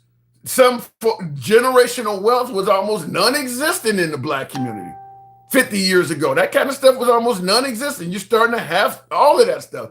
Folks owning businesses and everything. So yeah, voting Democrat, I mean, not to mention, look at all the politicians now that are people of color. So voting Democrat has absolutely helped out the black community. I think you're coming to that conclusion because you lean right, and the right does not focus on successes of the black community. If you watch Fox News, they're not talking about blacks that own businesses. They're talking about blacks that robbed them, that set them on fire. So yeah, of course you don't think they've prospered. They're not showing you prosperity. Trump is not talking about how great the black community is doing. He's talking about how they're fucking up. So looking in the comments, yeah, that's because of the civil rights, Tim. Okay, call it what you want, but they've been voting to the right, and all of the civil rights leaders vote Democrat as well. So, I mean, like my last guest talked about Obama being a constitutional scholar. Do you think Obama does not know which party is in favor of civil rights? I mean, that should tell you something. There hasn't been a civil rights leader in our lifetimes, most of us, and I'm Gen X, even in my lifetime. I can't think of any civil rights leader that was voting Republican or leaning right. They all lean left. Are they all getting it wrong? Every one of them? There's a reason why they all affiliate with the Democrat Party and they all speak ill of the Republican Party. That needs to change if you want to get black votes, talking to my Republican audience. Tap the screen, get us up to 20,000. We'll take the next caller. We don't just have civil rights, we have human rights. Call it what you want. There are people that don't want you to have human rights. The president doesn't tell the Pentagon to hold presidential files. Okay, I don't know what that's all about. The Pentagon, okay, you got something with the Pentagon or some shit. These people have no other topic than grapes. That's why they're not progressing. Huh? Alter ego. Somebody show your boy some love. Help your boy with the hat and mustache, TikTok cap goals. In the comments, Trump was a Democrat before he decided to run for president. Democrats love pandering to blacks. Both Biden and Harris said, we're not black unless we voted for them. Listen, you can see racial issues, Christopher Jackson, in Vote For Me or You Ain't Black. That's racist to you. I could play you clip after clip after clip of Trump saying stuff that's racist and racially oriented, and you would just dismiss it all as something else. But all Biden has to say is vote for me or you ain't black, and he's the most racist man on the planet. Trump has said a lot of racial shit, up to and including posts of people yelling white power, accusing blacks for all white homicides and shit, posting pictures of the Obamas as monkeys and all kinds of crazy shit. None of that's racist. But vote for me or you ain't black. Oh, we can't have that, huh? All right. Thank you for the hat and mustache. Mama Clark, by the way, I saw you said you highlighted the program and TikTok is doing something to ostracize it. TikTok does fuck with the algorithm. There's no other way around it. I know they do it. I see them doing it. Look, my show ain't as bad as the numbers have projected. We run the same kind of program we've always ran. A lot of folks are loyal viewers, come back, show the program some love, et cetera, et cetera. And the numbers sometimes go way down. I'm not doing anything different than I've always done. I do believe that, and I've said this earlier, that once Trump put in allies that are over these apps, once Trump started getting in with the tech bros, pro-liberal conversations are going to have problems going forward. I really believe that. I mean, you're seeing what he's doing with The View and Jimmy Fallon and Jimmy Kimmel and all that. You think he's okay with us doing it at a lower level? So it doesn't, I mean, AI knows what we're talking about. So it doesn't take much to feed this program through an AI device, and it can tell which way the host is leaning, which way the callers are leaning, and determine whether or not it leans left, and then start fucking with how many people it promotes the program to. That's absolutely happening. I'm pretty sure that's happening. But we got to push through it. There's nothing we can do about it. In the comments, I'm 70 years old. I never voted in my life. Wow. I think it's funny watching thieves on both sides argue and debate each other on stolen land, and both races, I guess you said both parties are racist. I can't disagree with all of that. I think there's plenty of racism in both parties. Yes, the land is stolen, et cetera, et cetera. And there's plenty of thievery on both sides of the aisle. I think the reason Trump is getting bashed so hard, two reasons. One, he's president. So the guy who's in the White House is going to get attacked more than, we're not going to be talking about Biden and Kamala Harris. They're not in power anymore. So that's one. And then, of course, number two being Trump promised to be the anti-thief, the anti-swamp creature. He promised to not do all this stuff. He promised that it was too much of that going on, and if you voted for him, he's going to get rid of it. Now, all of a sudden, he's in there and being accused of doing the same shit. And his defenders are, but Obama was doing it too, or Biden was doing it. No, he said he was not going to be like those people. Let me go back to the box. Are we at 20? Yes, we are. Tap the screen. Help you out with the hat and mustache, tick-tock cap goals. I know I'm almost scared of some of you folks. I know my Jasmine Crockett comments are not going to be popular, but I think Jasmine Crockett got it wrong. Kabira, good evening. Welcome to the program. Did it bring her up? No, apparently not. I'll go to another guest. We'll go to Twisted. Good evening, Twisted Sonic. Welcome to the program, Twisted. Hey, Twisted, are you there? If you don't have your own Bible, please. Okay, apparently Twisted has got something going on. Lights working now since lights are working now since you talked about it. That's crazy. But yeah, 25,000 for this far into the program is pretty low. Tap the screen, get the lights on up. We'll continue on with Andy if it brings her up. In the comments, we having some trouble bringing up guests. What happened? I'm trying to bring up guests, and it's not letting me do that. Thank you, J.P. Parker. Andy, good evening. Or good morning, good afternoon. I'm not going to help you run Jasmine Crockett in the ground. I'm not. Especially with all this stuff going on about Bibi and Lindsey Graham. What's going on about Bibi right now? He's on TV talking about how Lindsey was his friend, how they've been friends for 2 decades, and how Lindsey, he went to Lindsey and said, I want to get Israeli money out of politics. And Lindsey said, no, we just can't do that. We got to keep funding you because it's for America's security. That's what that fool's saying. Well, I played a clip on the program of both Lindsey Graham and Ted Cruz making it clear that they believe that the Bible says we must stand by Israel. So, Lindsey Graham was going to ride with Israel no matter what, same way Ted Cruz and many of them I think that's true. Because do you remember when Lindsey Graham was saying, if you don't like Joe Biden, there's something wrong with you, and all the horrendous shit he said about Trump when he first ran? Yeah. Do you remember? Or have you forgot? No, I remember. Well, because Trump gave out his phone number and shit. They were feuding. But Trump does have Trump has a way of changing people. Trump has a way of changing people's mind. No, he has a way of holding people captured. Well, same difference. Let's not pretend. And, Lindsey wanted to save his political career, so he capitulated. But I'm not sure about all this, what you think he believed, because I'm not sure any of us know what they believe. I know they want money. Yeah, no, I'm going by what the man is saying, but I'm also going by what the party is doing. I do believe Lindsey Graham is, he thought he was religious. I do believe he thought he was a Christian man. And a lot of these folks on the right that are Christians, they do believe the Bible says we should stand by Israel. Well, that's not. Is that what the Bible really says, Tim? I don't fucking know, Sure. Andy. I'm telling you what they They're say. trying to bring about the next coming of the Lord through the book of Revelations that we're not even sure hadn't already happened in Roman times. Like, can we just be 100% for real? That's ridiculous. And Trump's out here losing it. He's lost political will of his party because Tillis has pretty much told him F you. You know, neither one of them are running again. I think Thune's trying to save the Senate. That's why he won't bring up the filibuster, because he knows if he does, it'll destroy the Senate forever. I don't think that's about anything. I don't think he's trying to help the Democrats.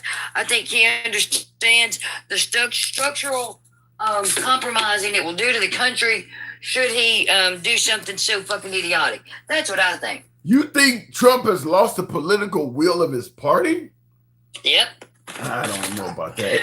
Well, What's making you say that? The will of his voters hold, Tim. You can't say that. The base is down to 28%. That's the lowest the base has ever been. His core base. Independents have left him in mass. Fox News rating is only half of what it was a year ago in the advertisement realm. You don't see a big. Yeah, well, let me just say this. I do believe, you know, talking to Jeremy and even MAGA reacts, I do believe there are some disgruntled MAGA out there, but they're not going to vote left. They think the left are communists. They're not going to vote at all. Like in Alabama, we had our primary. We had 105% more turnout for the Democrats. But you know what the glaring thing there was? 25% of the Republicans sat home. Didn't vote for anybody. And that's what I see coming. I see Republicans going, F this, I'm not voting. How about what I said before, though, is that, I don't know. I agree with the not voting part, but if they think the Democrats are going to destroy the country, they may just hold their nose and vote for it. A lot of them don't anymore, though. After what happened over 4th of July weekend, what Trump did with the veterans, he is just, the guy from the VA is trying to get the VFW removed from the accredited list because they dared speak up against Donald Trump. Yeah. Speaking of Trump, Denkel in the comments says Trump is already touting Lindsey's replacement while the body is still warm. So much for a good friend. Huh? Have you heard Trump? Is Trump promoting a replacement already? I haven't heard that. He gives two shits that Lindsey. The man has no emotions, Tim. He's in my opinion, it is my opinion that he is a fucking sociopath. But he did release a positive, you know, Trump can say some awful shit after you die, or oftentimes nothing at all. He did give a decent tribute to Lindsey Graham. Yeah, because the man knows how to play the game. Let's not act like he's stupid. That's what I say. He's really That's good. just social clout. That's virtue signaling. That's not real. I mean, Lindsey Graham helped him out with his agenda. It might be real. I mean, Lindsey Graham wasn't on his side. There's no denying that. On him because he ain't here to complain. You said what? Now you can blame the war on him. Do you even know what went on the 4th of July while you're talking about this stuff? Like Trump's even got any political standing? First of all, that speech won it for first of all. Second of all, the VFW put up a post showing bureaucracy and several other things, holding a pew-pew to them, and the government clamped down on the VFW and went after the veterans. Do you know how crazy that is?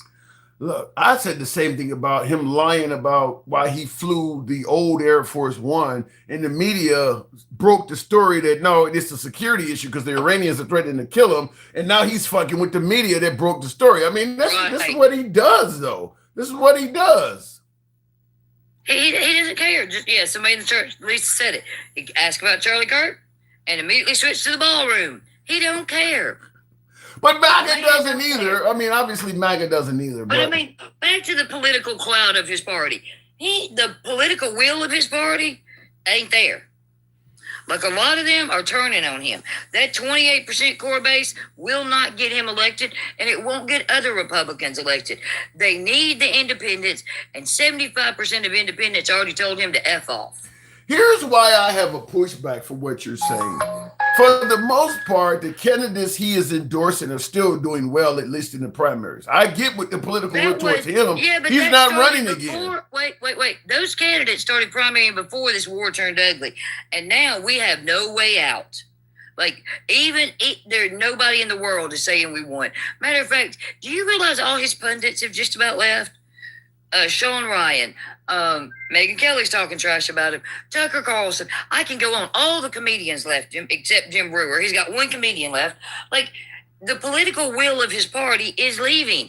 When all of your talking heads are now talking about you in a way that's not positive, that's problematic to the base. I don't know. Listen, to all of the base. I would agree with you on Tucker Carlson. I watch a lot of Megyn Kelly, and Megyn Kelly, you didn't hear on Sean Ryan this weekend talking about how bad Trump was grifting and how there was no way they could cover that shit up. Yeah. And how they shouldn't even talk about Hunter no more. I would she say said that out of her own mouth. Yeah, I would say Megyn Kelly is doing the reason Megyn Kelly is getting attention because unlike most MAGA, she don't hold Trump accountable. I don't know if she's bashing him. To me, she is now. Tucker Carlson is bashing him. Well, no, she was actually talking about the money this weekend with Sean Ryan. You can look that up. Sean Ryan's a right-wing podcaster that was a SEAL, I think.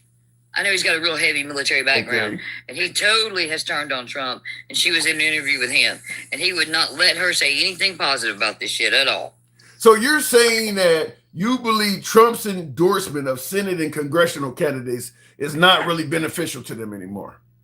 Well, I think that it's waning because once his financials came out, like, that is really hard to miss. Like, so much happened in the span of 2 weeks that his voters' heads are reeling. And they don't like this coming after the citizenry either because they're very aware if he can do it to us, we can do it to them. I don't even know. You know, I agree with you, but I don't think they think like that. I don't think they feel. Then why am I hearing political talking heads on the right say because maybe that's. Wait, hold on. And Fox News, in a matter of 1 week, ran the story from the Atlantic calling Trump a grifter. They showed them booing at the 4th of July speech and an empty crowd. Fox News showed this. Then they did another hit piece on him. Brian Kilmeade went after him for something else. 3 different bad stories about Fox in less than a week.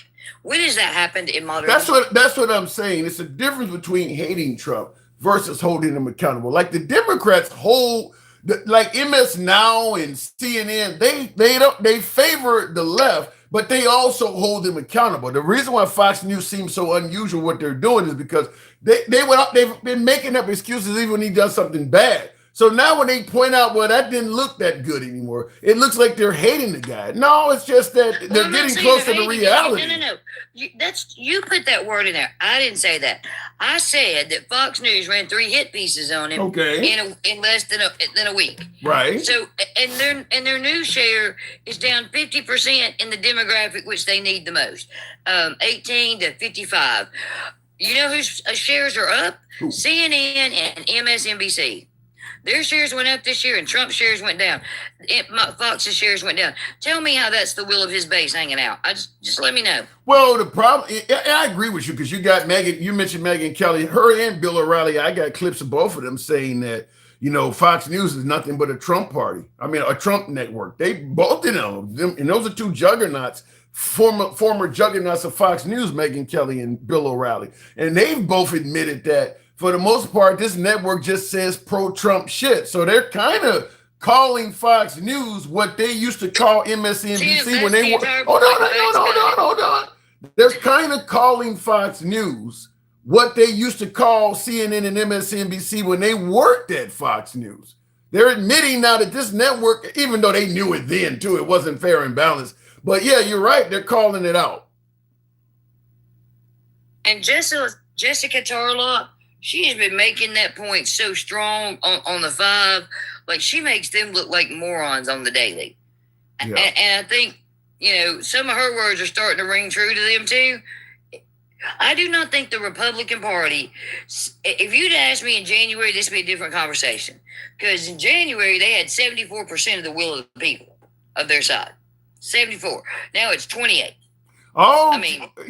Listen, my point is simple. All Trump had to do was actually what he campaigned on. And I think he would have had he would have been up there with Ronald Reagan in regards to the Republican Party. All he had to actually do is what he campaigned on. He just took such a radical turn based on what he campaigned on that, a lot of them voted for Trump because he was not going to do what he is doing now. He promised not to do this stuff. So, and let me tell you something else. AI is not going the way they think. because AI hadn't even hit half its rollout buildup, and by 2027, we'll be facing water crisis and power crisis across the grid in multiple states. So they can't even finish the rollout on it, and they're not going to get the government contracts they had because they were literally to spy on us. So people can quit worrying about AI taking their jobs, because corporations came in today. They now realize how much AI costs. It is not cheaper than some of their employees. Like my husband's company is spending $1 million a month on AI. I disagree with you. I think you do need to worry about AI taking your job, though. I still believe you're not that. listening to what I'm saying. I heard what you said. Then you don't understand the gravity. Like, you need those data centers for everybody to lose their jobs. Those data centers aren't possible because we don't have the infrastructure, and we've been having a drought for 10 years. So unless they figure out how to cool them, because like in Cheyenne, Wyoming, Zuckerberg already absolutely poisoned a reservoir, and now they're in court. Like, there are major problems across the build-out grid with all these tech oligarchs. I don't think you really looked at the problem. Well, how about this? Maybe AI is not going to take as many jobs as people fear they will, but it's going to take some jobs. It costs more than this. You just missed what I said. So you missed what I said. So you're saying AI is not going to take. You're saying AI is not going to take any jobs at all. It's costing more than the employees. I'm asking you. Are you saying AI is not going to take? Are you saying AI is not going to take any jobs at all? No, it's not. Stop fear mongering. Really? I think you're wrong on that. You're not listening to the technical side. You got it in your head. They told you this, but you're not listening to why it won't work. And if you go look up why it won't work, you'll understand why I'm telling you. Jesus, y'all don't listen. AI is not going to take any jobs at all because it won't work. Go look up today what corporations are saying about the cost. It is costing them so much more than they ever imagined. And there's no chance they can find a way to get the cost down. For processing power, not without the build-out rollout. And the build-out rollout is stopped because of nature and power constraints. Those two things cannot be fixed overnight or maybe ever. You're the first person thinking about putting a floating data center out in the ocean, which I think is silly because that's going to make it corrode and it's more damaged, able to be damaged. Yeah. And we're paying for it. And the will of the American people to keep paying for this rollout through their energy cost and all is coming to a halt too. I don't think you realize the substantial movement that is rolling through the country. I think you're missing it, and that's why I can't want to talk to you. It could be. You could be right about that. You could be right about that, but you are the first person I've ever talked to say AI is not going to take jobs. So if you got that one right, you're going against what everybody is saying. Well, no, the data is just now coming out. Those were projections. Now we're getting hardcore data of the cost. Did you not hear me just say that AI is costing my husband's company $1 million a month? That shit's not cheap. And it can't run by itself. 300 people were fired from IBM to be replaced with AI. AI was not smart enough or able to handle the load of reasoning by itself. They had to hire them back, and that's happening in a lot of places. Yeah, Brewster 68 in the comments is addressing you. Brewster says, Andy, I love you, but my son lost his job because of AI. Yes, I understand that, but those jobs are rolling back because AI is not capable. Go look it up. Like, some people, can be replaced, but it is not going to be the large majority that they're talking about. Cost is prohibitive. Build out mattered, and the build out can't continue. Fair enough. I'll say this. Too scarce. This is one, look, just like I often say first of all, I never pretend to be a know-it-all, but this is one where I want to be wrong. I want you to be right. I hope you're right with all my heart. I want you to be right on this. I don't want it to cost jobs, but I'm hearing the opposite, but I do want you to be right. Well, go look at what the new scientists are saying, especially Zuckerberg's.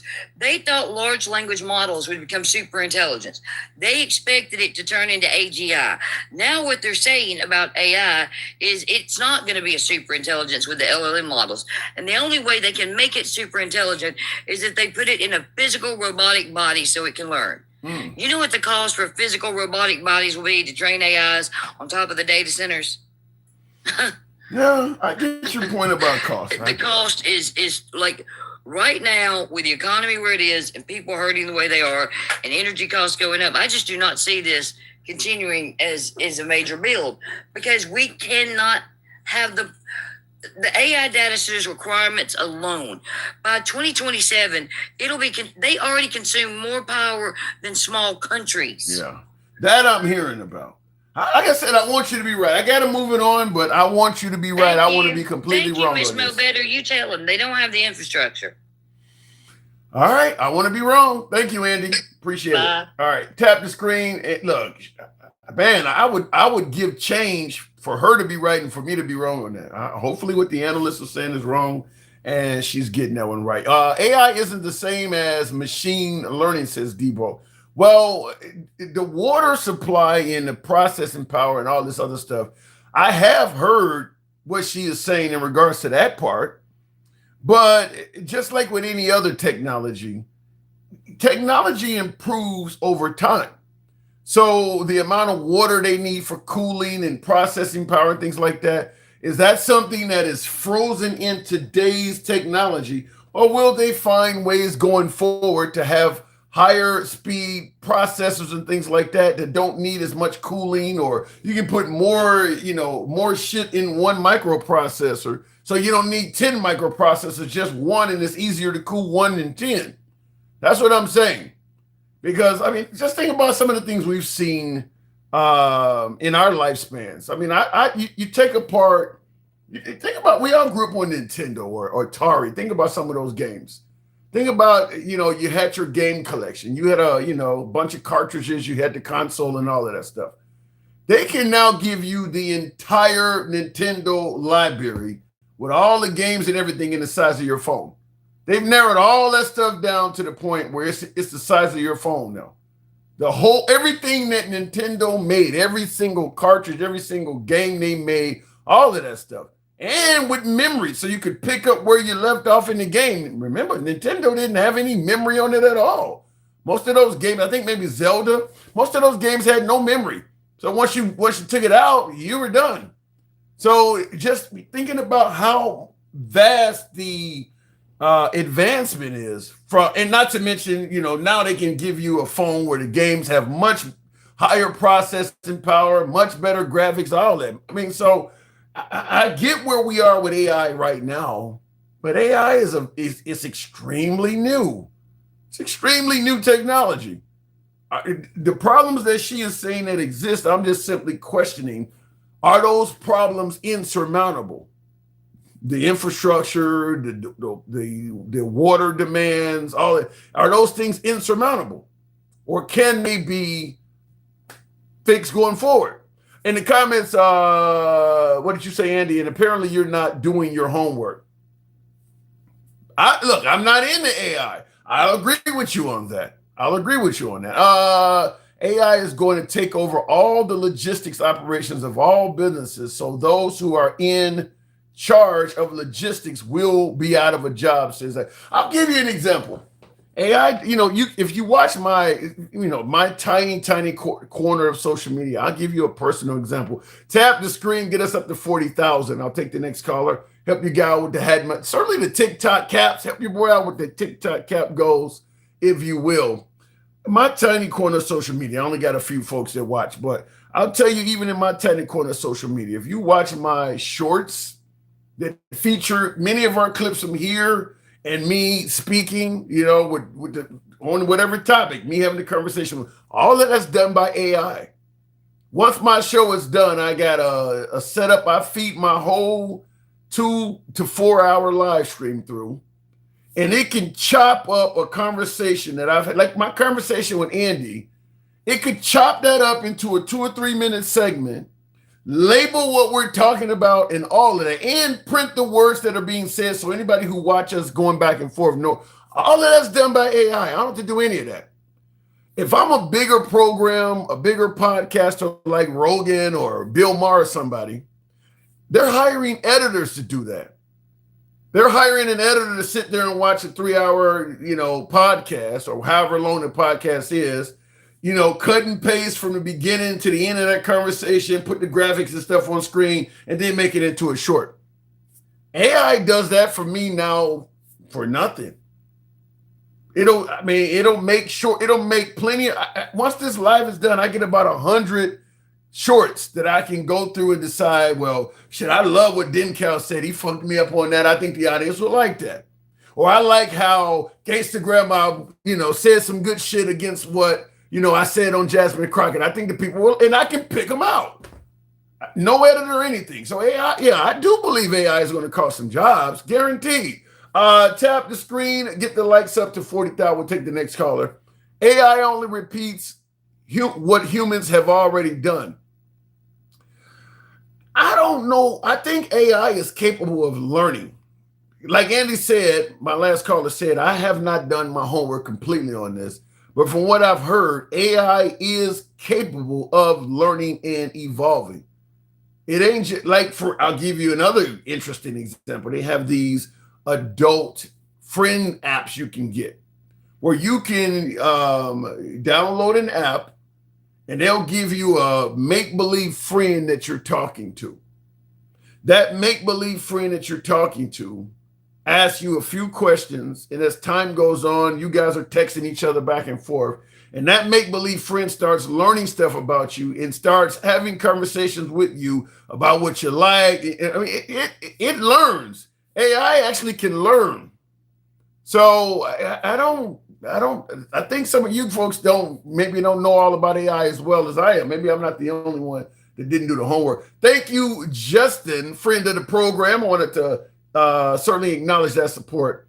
Data centers create jobs. It will not eliminate jobs. It will be a labor shift.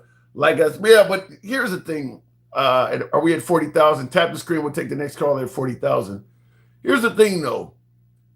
Evolution of technology, yeah, it creates jobs to deal with the new technology, but those jobs are less than the ones it created. It's like any machine, any automation that replaces a human doing it. Well, you need somebody to service that machine, but that's only one or two people. The jobs they replace may be hundreds. I mean, think about the machines they created in farming. There was lots of people doing that stuff. Now you only need one or two mechanics to fix that machine. So it created a fraction of the jobs it got rid of. So yeah, there are data centers, but it may just be a handful of people going around the country going in those data centers servicing them. Whereas whole call centers are being gotten rid of. Just think about when you call on the phone and it tells you, let's say you want to check on are we at 40? Get me up to 40, we'll take the next caller. Just say, for instance, you want to check your credit card statement or your credit card bill. You call the 800 number, you put in your card. The machine goes through all of that. It gives you your balance or whatever. If you want to make a payment, you can even take that. That used to be a human being doing that. Now, there are people that service the computer that you're working with, but that's only a handful. All of those phone calls to tell you what your balance and stuff like that is. So yeah, you're creating new jobs, but it's only a minuscule considering how many you lost. Looking in the comments, Miss Mobetta says we be talking to somebody from another, and that too, and the fact that the people are not even in America. Brewster says it's only a matter of time. Automation is here, trucking, rideshare drivers, etc. Yeah, once they start creating vehicles that can safely drive without human interaction, yeah, you're going to have a ton of jobs lost. That's really going to hurt because there's a lot of jobs that involve driving, from truck drivers, pizza delivery, as he's mentioning, Uber and Lyft drivers, DoorDash. I mean, that's going to be millions of jobs. That's absolutely going to be a ton of shit once they create vehicles that can, and not only that, but if they do it right, the vehicles will be safer than the human drivers that drive them, because the vehicle doesn't need rest, doesn't need sleep, all of that stuff. So it is here. I agree. Automation is here. Looking in the comments, tap the screen. We're almost at 40. I'll take the next caller. In the comments, let's be real. If AI, if done right, AI could be very helpful. But if you see how it's going, they're slowly turning it into a digital surveillance police state. All the data centers create very few jobs. I agree with that 100%, Justin. They do create considerably less jobs than they replace. And let's just be honest, a large portion of technological advances that we use and enjoy today, their original origin was for evil. I mean, they work for war, military purposes, like GPS. That was mainly used to guide bombs to its target. Now it can help you get to your destination. But yeah, most of the stuff that we enjoy, the original purpose oftentimes is evil. So I absolutely can see AI being used for that, 100%. Just think let's say we're at war with a country, and as opposed to them fighting us, they get on the ground and take control of a data center, and they can access what's in that center. That's probably going to be significantly more harmful to America than actually going and killing a bunch of people. I mean, the amount of information in the average data center. I'm going to tell you right off the bat, I absolutely believe what Elon Musk via Doge was doing was along those lines.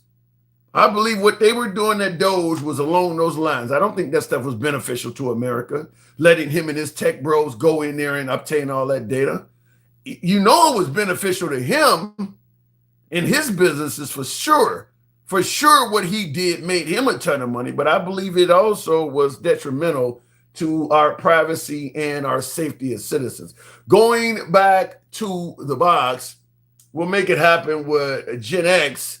Good evening, Gen X. Welcome to the program. Now, Gen X. What's going on, Mr. Tim? Not much. I don't have very long. I'm waiting for a ride, and I hate to do this, but I got to agree with Andy. Andy's actually right. It's not killing the AI, but what they're having is called a bottleneck. They built these AI centers, or they planned these AI centers to be a lot bigger than what they had initially thought. The problem they're having is that it's not fundamentally failing, but the infrastructure is fucking up because they don't have the power grids of today. They're designed for an entirely different century level demands. They're not designed for these massive power of AI data centers. And that, I mean, they're looking for alternatives. They're basically going to bring a lot of stuff back to the drawing board and redo it. They're talking about nuclear options, different cooling solutions. Cooling's another big one. But she's right. They hit a major bottleneck, man. So in other words, this is not something that's going to happen today, but likely it's going to happen. It's going to happen, but it's going to have to be completely rethought. Like I said, or downsized, I mean, maybe not happening all over the country all at once, but you do it on a smaller scale, and you learn to refine or improve the technology to the point where you can do it at a bigger level. Well, the big problem with that is the money's already exchanged hands. Like she said, her husband's company has already given billions of dollars for this shit, as have multiple companies across the country. Yeah. You know, you think they want to go around and refund all that cash? There'll be new investors. You know, they got that money sitting in a bank account. Yeah, but there'll be new investors. I mean, maybe the opening original investors, they lose money on what they were trying to do. But there will be new investors in the future going forward. Yeah, they'll figure it out. Yeah, this is going to happen. Maybe not as to the detriment or the expanded size what we're talking about today and what people fear today. But this is going to happen. It's just maybe a few years down the road.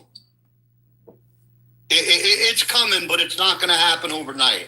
I mean, you're talking redesigning these systems that have been in the works for 2 decades. Wow. Well, it also helps that it also redesign everything. Yeah, and I think it also helps to have somebody like Trump in there that is willing to let you do whatever you want to do as long as you give him enough money. In the future, if you like under a Democrat administration, they're not going to let these data centers, do whatever they want like Trump is doing. I think if you had a Republican or you had a Democrat administration, these data centers would not be getting access to so much land and stuff that they're getting right now. Trump is letting people do that because I believe he's personally benefiting from it. Deregulation doesn't hurt them. No, it doesn't at all. Deregulation definitely does not hurt them. Right. And the liberals would be for regulation. The liberals would be asking questions. I think Trump, as long as you're willing to contribute a little bit towards my crypto, I ain't seeing what you're doing. Just tell me what I need to say to the public and I'll do it. Just make sure my crypto is where it needs to be. Trump is being bought. So this is the best time you'll ever get to do this shit. Well, let's be honest here. You're right as far as the Democrats and their regulation and this and that, but they're going to figure out another way to make money off it. They're just going to make it work to their favor.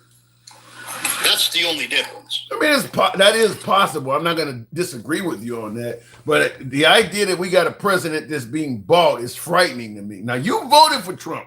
You would agree that he is purchasable, right? No, I don't think he's purchasable. You don't think he can be bought? The man's got billions of dollars. And no. Elon Musk. Argument I've ever heard. Elon Musk has $1 trillion, yet he goes to work every day. Some people want an endless amount of wealth. That doesn't mean he can be bought, Tim. That does not mean he can be bought. They handed him a jet, and he decided we'll suddenly start training you how to fly F-15s in Idaho. Think about under Trump. We've all of a sudden started befriending all these Arab nations that America was never viewing as allies. And all of them are investing, and Trump is making money off of all these Arab countries. You don't see him being bought at all in that. Hold on. You touched on that before. Mm-hmm. That air base in Idaho, that specific air base in Idaho has been training pilots from other countries that we've sold fighter jets to for decades. We haven't been selling... We haven't been selling fighter jets. Yeah, we've been selling them for a long time. Yeah, but we haven't been selling them to Qatar, Gen X. That's what I'm saying. All of a sudden, under Trump, Qatar makes this huge donation that has allegedly no strings attached. Suddenly, they've joined the party of people we allow to fly and train in Idaho. They've never been invited to the party before, but now they give them a jet and suddenly they pop up. So if you got a Kool-Aid stand and some new people move on the block, you would say Kool-Aid, wouldn't you? You would say Kool-Aid. Can it be Minute Maid or lemonade? Lemonade? You're not gonna sell it to them? Wait, say what you said again. Let me hear it again. Say what you said again. If you own a Kool-Aid stand on the block, right, and some new folks move in, you're not gonna sell it to them because they're new? Because they ain't never came to the dance before? No, listen, in your example, yeah, I would sell it to them. But in reality, we have not been friendly to these Qatar, to these Arab nations that Trump is all of a sudden befriending. I mean, they don't go by the same way of life. I mean, Saudi Arabia is, what was it? Khashoggi, they hacked the journalists into pieces and shit like that. All of a sudden, Trump comes along and we're speaking favorably of people that we normally used to criticize, and we're criticizing people we normally used to speak favorably of. Saudi Arabia did the same thing. They poisoned that journalist, and the Democrats still sold them arms.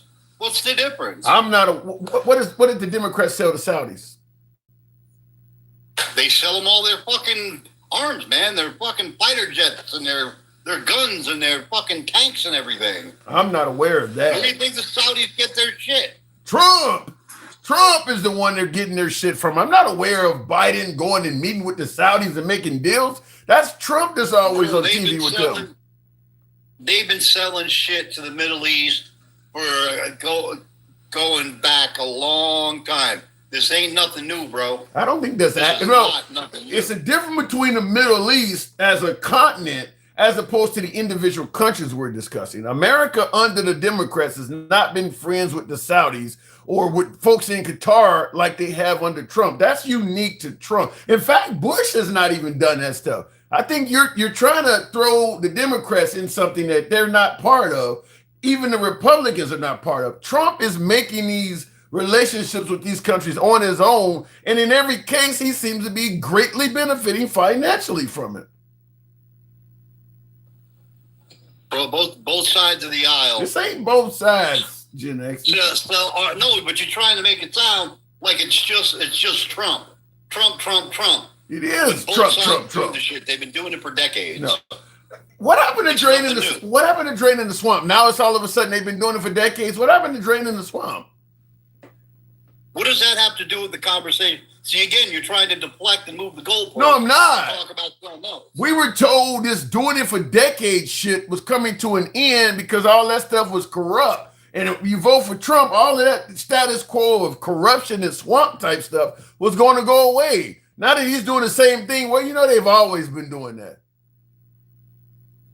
No, the corruption is giving fucking free shit to all these countries.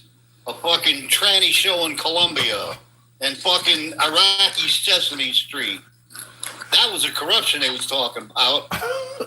I don't understand how you guys criticize free shit, criticizing NATO not paying their defense budget, and you're not saying a damn thing about Israel getting nothing but free shit. That whole Iran war, that is free shit to Israel. You guys are defending that. No, that we're on the same page there. Okay then. So we shouldn't be giving dick to Israel. Fuck, we should be giving them a fucking a boom boom with a fuse lit. That's what we should be giving them. Now you sounding anti-Semitic. I don't want to go down that path. You'll get the whole damn show taken down.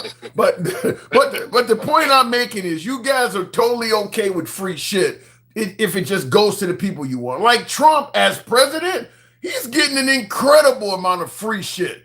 I'll think about all the stuff he's purchased with taxpayer money that's really only benefiting him, and you guys are totally silent about it. I mean, all of the decorating he's doing around the White House, ballroom, all of the stuff that starts out as it's for, it doesn't cost the taxpayers anything. It's going to be by private donors.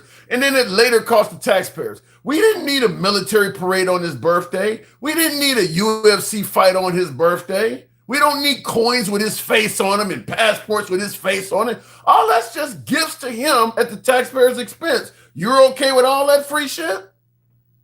Yep. Then you're okay with free shit. Have at it, President Trump. You earned it. How the fuck did he earn it? What did he do? He got trannies out of fucking sports. That's all it took? That's all it takes for me. That's all it took for me. Do what you want now. Oh, my God. So you just... His only crime in my eyes is the Israel thing. Other than that, the man's done good. Give me some of his. Okay, got trannies or what? Transgender people. I hate to even that's a slur the way you're using it. But even listen, I agree that biological males shouldn't play against girls in sports. I just think it's ridiculous that this shit is blood. That ain't happening nowhere. How many folks do you know that's got a girl in school that's played against a boy, or it was even a threat of it happening? That ain't happening nowhere. It happens all the time, and I have sent you multiple articles. Multiple. I know it. Every time I find an article, I send it to you, and I put a little message on that says, "But it never happens." I haven't seen that. I haven't. But it never happens. Fox. I sent you multiple ones. Look, I have not seen any of that you're talking about. Fox News, for instance, they will certainly plaster anything that fits Trump agenda in multiple segments. Fox News ain't been showing a whole bunch of males playing in women's sports. When they find one, they show you over and over again. It's up to the point where they were showing a boxer over in the Olympics in France trying to make a point. But there is not a lot of biologically born males playing against girls in sports in the United States. That is very, very down in the weeds, to say the least. That is not happening anywhere. Well, not anymore. It wasn't happening before. It was starting to happen. It was starting to happen. If you would have kept the Democrats in fucking office for 20 years, we'd have rainbow hair and men and women. Man, it'd be fucking. But the NFL would be half trannies. If you kept the Republicans in office, for 20 years, I would be fucking broadcasting from Ghana. I mean, so look, 20 years, if you got nothing but 20 straight years of liberals, the country's going to go far left. If the country is 20 years of straight Republicans, we're going to have a far right country. It'll be like Afghanistan. The women would be walking around pretty much like robots because they would only be allowed to say a few things. According to you yourself, women shouldn't even be allowed to vote. So, I mean, look, 20 years is a long time, but that ain't going to happen. Thank God. On both sides, to be fair. I don't even think it's fair. There got to be balance. I still have a hard time with you even saying women shouldn't vote. That makes, look, you're talking about guys and girls sports, but you're okay with taking the right to because you guys claim, well, by taking guys out of girls sports, we're protecting women and protecting ladies and all that. But you don't think they should vote, and you think you're protecting them? No. Here, let me give you an example why. I've been watching your show going on, 3 years now we've known each other? Yeah. A couple of years at least. And I appreciate that. In that time, you've got a crazy woman on here named Andy, who I like to tell her to make sandwiches. Andy isn't crazy. Hold on, let me finish. I have never agreed with anything this woman says until today about the data centers. Because she was 100% right. I was actually just reading something about that this morning. That being said, if I can only agree with a woman once every 2 years, I don't want her fucking in the government. What the fuck part of the game is that? I don't even agree with Trump once. So should he be out of the government too? I do agree with him once. I'm just joking, but I don't agree with a lot of things Trump says. I mean, there are things he says that I agree with, but there are some politicians I don't agree at all. So should they be gone too because they're men? Well, I didn't catch that. Say that again. No, you're saying because you only agree with Andy once. In a blue moon, she shouldn't be in politics. What I'm saying is there are a ton of male politicians that I don't agree with once in a blue moon either. Should they not be in office? They're not fucking Democrats. Why we don't agree with Republicans? I don't know. Why do you hate the Democrat Party so much? Because they're fucking maniacs. They're insane. They think boys can be girls. They think taking out unborn children is okay. They say, oh, look, we found life on Mars, a single-cell organism. It's life. Yet a baby in a woman's womb isn't life? Come on. That's insanity. That's just fucking nuts. That would be a good point if I knew a bunch of Democrats saying they found life on Mars. I haven't heard it, but if somebody in the comments wanted me to ask you, what do you think about abortion? Well, you just kind of answered that for a TJ. He says, do you believe a woman has the right to bodily autonomy? And the answer is no. I mean, he's far enough to the right that no, you don't believe a woman should have the right to choose. What about in rape and incest cases? Do you believe even in that case?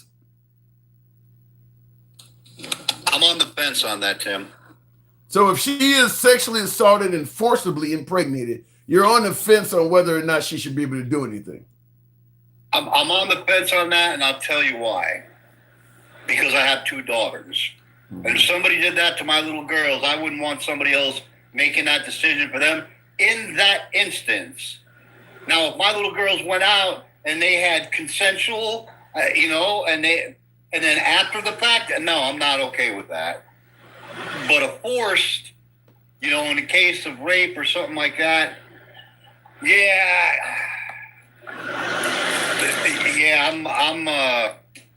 that's a rough one for me, bro. I don't know why it's rough. Life of the mother, you do want to preserve the life of the mother, right? Yeah. Okay, so if it was something pertaining to her health, you absolutely let's say she had a viable, totally viable fetus in her, but continuing to carry it was going to affect her own health or her own life. Would you be okay with terminating that? No, it's God's will. It's God's will. So you would force her, even though the doctors are saying by continuing to make her carry it, you could cost her life, and we may end up salvaging a live baby out of her, but she may die in the process. You would say, well, that's God's will. See, that's kind of you're making a point on a situation that happens 0.00. You just talked about transgender in sports. You just talked about what? You just talked about transgender. Wait, hold on. Don't give me percentages after that transgender bullshit you threw out there. Now you want to talk about something that rarely happens, huh? It never happens. So that's a ridiculous question. Oh, come on. I guarantee you there are more women deciding whether or not to terminate a child because their health is at stake than there are biological males playing in women's sports. Both of these are not common, but I guarantee there are more women dealing with that decision than there are biological males playing in sports. Just because of Trump, or there'd be a lot more. There would be a lot more, my friend. I disagree with you. Obama was in office for 8 years, and we didn't have a whole bunch of biological males playing in sports. That's because Michelle didn't want to go into the NFL. I gotta move up. I'll let you get back to your day. As always, Gen X, I appreciate you coming up. You're wrong on everything, but it's always good to talk to you, man. Thank you. All right, brother. Have a good day, man. You too. You too. Tap the screen. Get us up to 55,000. A lot of folks are not lazy thumbs in here. This is tough. But real quick, we are talking about Lindsey Graham perishing at 71 years of age. I don't know what exactly this means for the Democrat Party, other than the Republican Party is losing a highly experienced, highly knowledgeable senator. They'll end up replacing him. For certain, he'll end up being replaced by another Republican. I don't think that there's any chance Lindsey Graham's seat is going to go Democrat. Now, Mitch McConnell's seat, possible, because the state of Kentucky has a Democrat governor. So it's possible if they were willing to vote in a Democrat governor, it's possible that Mitch McConnell shit could go, which might be why they're hiding out Mitch McConnell. But in Lindsey Graham's case, I think South Carolina will remain red. So I don't know exactly what this will mean for the Democrat Party because special election, I see what you're saying against the grandma. That state's going to vote. They're going to vote red. The biggest benefit for the Democrats, and we're talking about benefits before the body is cold. That is what we're doing here. We're talking about his seat and how it benefits the Democrats before his body is gone cold. But that's what we're doing. The biggest benefit is the Republicans are getting somebody who has a lot less clout, a lot less experience on the Senate seat.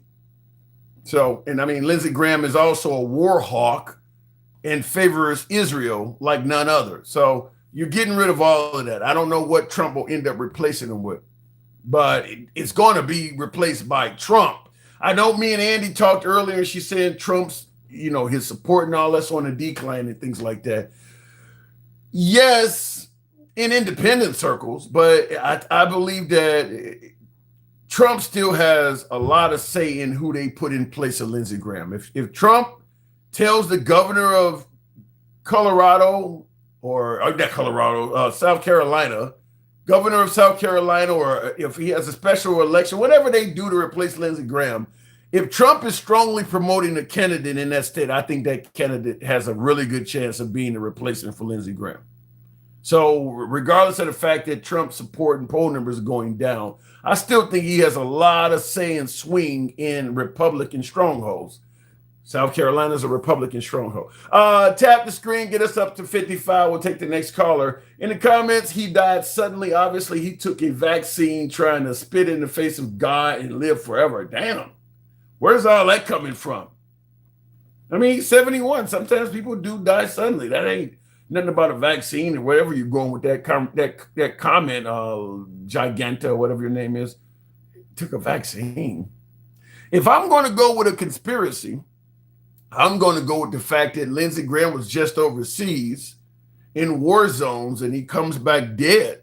I would take it from that somebody may have gotten, they can give you shit. They can secretly give you shit, poison you in ways that they look like a heart attack. I would go at it from that angle. Now, the Mossad, who are really good at doing stuff like this. Well, Lindsey Graham is very much pro-Israel, so I don't think the Israelis would have it in for Lindsey Graham, but it could be somebody else. The Iranians are looking to score anybody they can get their hands on, certainly a well-known Republican. The Iranians are out there. I mean, so in Russia, Advent, I agree with you, Russia. I mean, there are people out there that can give you something in your meal or something like that. They can cause you to have a problem with 24, 48, and 72 hours or something like that. Yeah, there are things they can do to do that. So it's possible. I don't know if he's going to have an autopsy or anything like that. I don't know. It depends, but it's possible. That would be the conspiracy I would take if I was going to look at this as a conspiratorial death. I would go down that route. That he died as a victim of some state-sponsored assassination or something like that. I would be willing to entertain that as opposed to saying he took a vaccine and some crazy shit like that. Anyway, in the comments, oh shoot, you got two. Yeah, we got two different feeds. Honestly, all the government shit is so above us. All does it really? Yeah, it matters. Even though it's above us, it affects you. So it absolutely matters. Do not take that for granted. It absolutely matters. Let's go back to the box. Mike, the boss. Good evening. Welcome to the program. Or maybe he was just 71. Well, 71 is no kid. 71 is not ancient. But looking at the way Lindsey Graham moved and got around and things like that, he didn't come across as a very old 71. He didn't. Yeah, it says you're loading, Mike the boss. Yes, it does. He didn't come across as an old 71. So go figure. I mean, this is a surprising death. Like Mitch McConnell was freezing on TV, and just like with Joe Biden. It would not be as great a shock if Joe Biden suddenly passed away or if Mitch McConnell, some of them folks. But Lindsey Graham was not coming off like that. He was not coming off as somebody who was ailing like that. Mike, I don't know what's going on. I'll drop it and try again. Graham's dad died of a heart attack at 69. Listen, my mom passed away of colorectal. You got to stay on it. I mean, if you got something like that in your family, I would assume Lindsey Graham has access to the best healthcare there is. He wasn't like really overweight. I'm not saying that you can't still have, artery issues and plaque in your arteries and stuff like that, but you're talking about a guy that has wealth and assets. Like, for you or I, our insurance has to cover you getting a CT scan or some type of check. You can get 1 or 2 labs drawn a year. He could just wake up and say, go take some labs on me. I mean, he can really stay on his health as much as he wants. Anything he wants, he could get. So even if you do have a history of some kind of ailment in your family, when you got that kind of health care, you should be able to see it coming. Jeremy needs to go out on a date with Gen X, says Evil Babu. Just go get some makeup and a wig and you'll be happy as Red Bull wings. What are you trying to do? What the fuck, Evil? That's cruel. So he didn't have Obamacare. Says no. Lindsey Graham has the money to go and pay for procedures. I mean, like I said, of how my own mom perished. If I had Lindsey Graham's money, I would probably have a colonoscopy once every year. If I had, if I wasn't dependent on my health care to approve it, because even now, I took one after she died, and they're talking about, well, everything looks fine, no polyps, come back 10 years. Well, my mom died of this shit. I can't wait 10 years. So the only way I'm going to get another one is to make up some kind of, we know the symptoms of colorectal cancer. I hate to give out my private information, but just saying, you know what to tell them to provoke it. So look, I got blood and stool. I've been having a hard time passing. Something feels runny in it. So I'm going to have to make up those statements to try to provoke it. Otherwise, they're not going to clear it for another 10 years. If all of a sudden, let's say, for instance, I got something growing in me now. I got 8 more years of that to be in there before my insurance covers another colonoscopy. I'm not going to wait that long. So, yeah, I'm going to go in a couple years and start giving them those symptoms to provoke them to, well, maybe we should go ahead and check inside. He's claiming he saw blood in this stool. He's claiming he's having a heart attack. You give them the symptoms and you can create it. Anyway, let me go back to the box. We'll make it happen. We'll try it again with Mike or Shay. Good evening, Mike, or good afternoon, Mike. Welcome to the program. What's going on? Happy Sunday. I see you had your racist rally a little while ago. Oh, that's cool. Well, you didn't see my stance on Jasmine Crockett. Otherwise, you might be accusing me of that. Now, I want to. Yeah, probably. I got to play it for you because I think Jasmine Crockett. I think this was inappropriate. Gangsta Grandma wasn't here because she would have probably went the fuck off on me. But my opinion is my opinion. I want you to hear this. So for me, I am going to be working everywhere. The best thing that I can do for James Tallarico isn't me standing on a stage with him. It is the fact that I endorsed 5 candidates in the runoff who all happen to be black men in the state of Texas, and every single one of them won, and they're going on to November, meaning that they will pull out more black people to vote. People keep trying to say, well, Jasmine has to go and hold his hand. No, I don't. And don't worry about my math and how it works in my mind.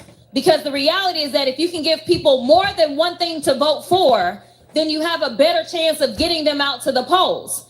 And honestly, some people just not going to be sold on certain people that are running in the state of Texas. So the best thing that I can do is take down ballot candidates who no one's ever heard of and do my best to uplift them and increase the voter participation in a way that we did in Texas.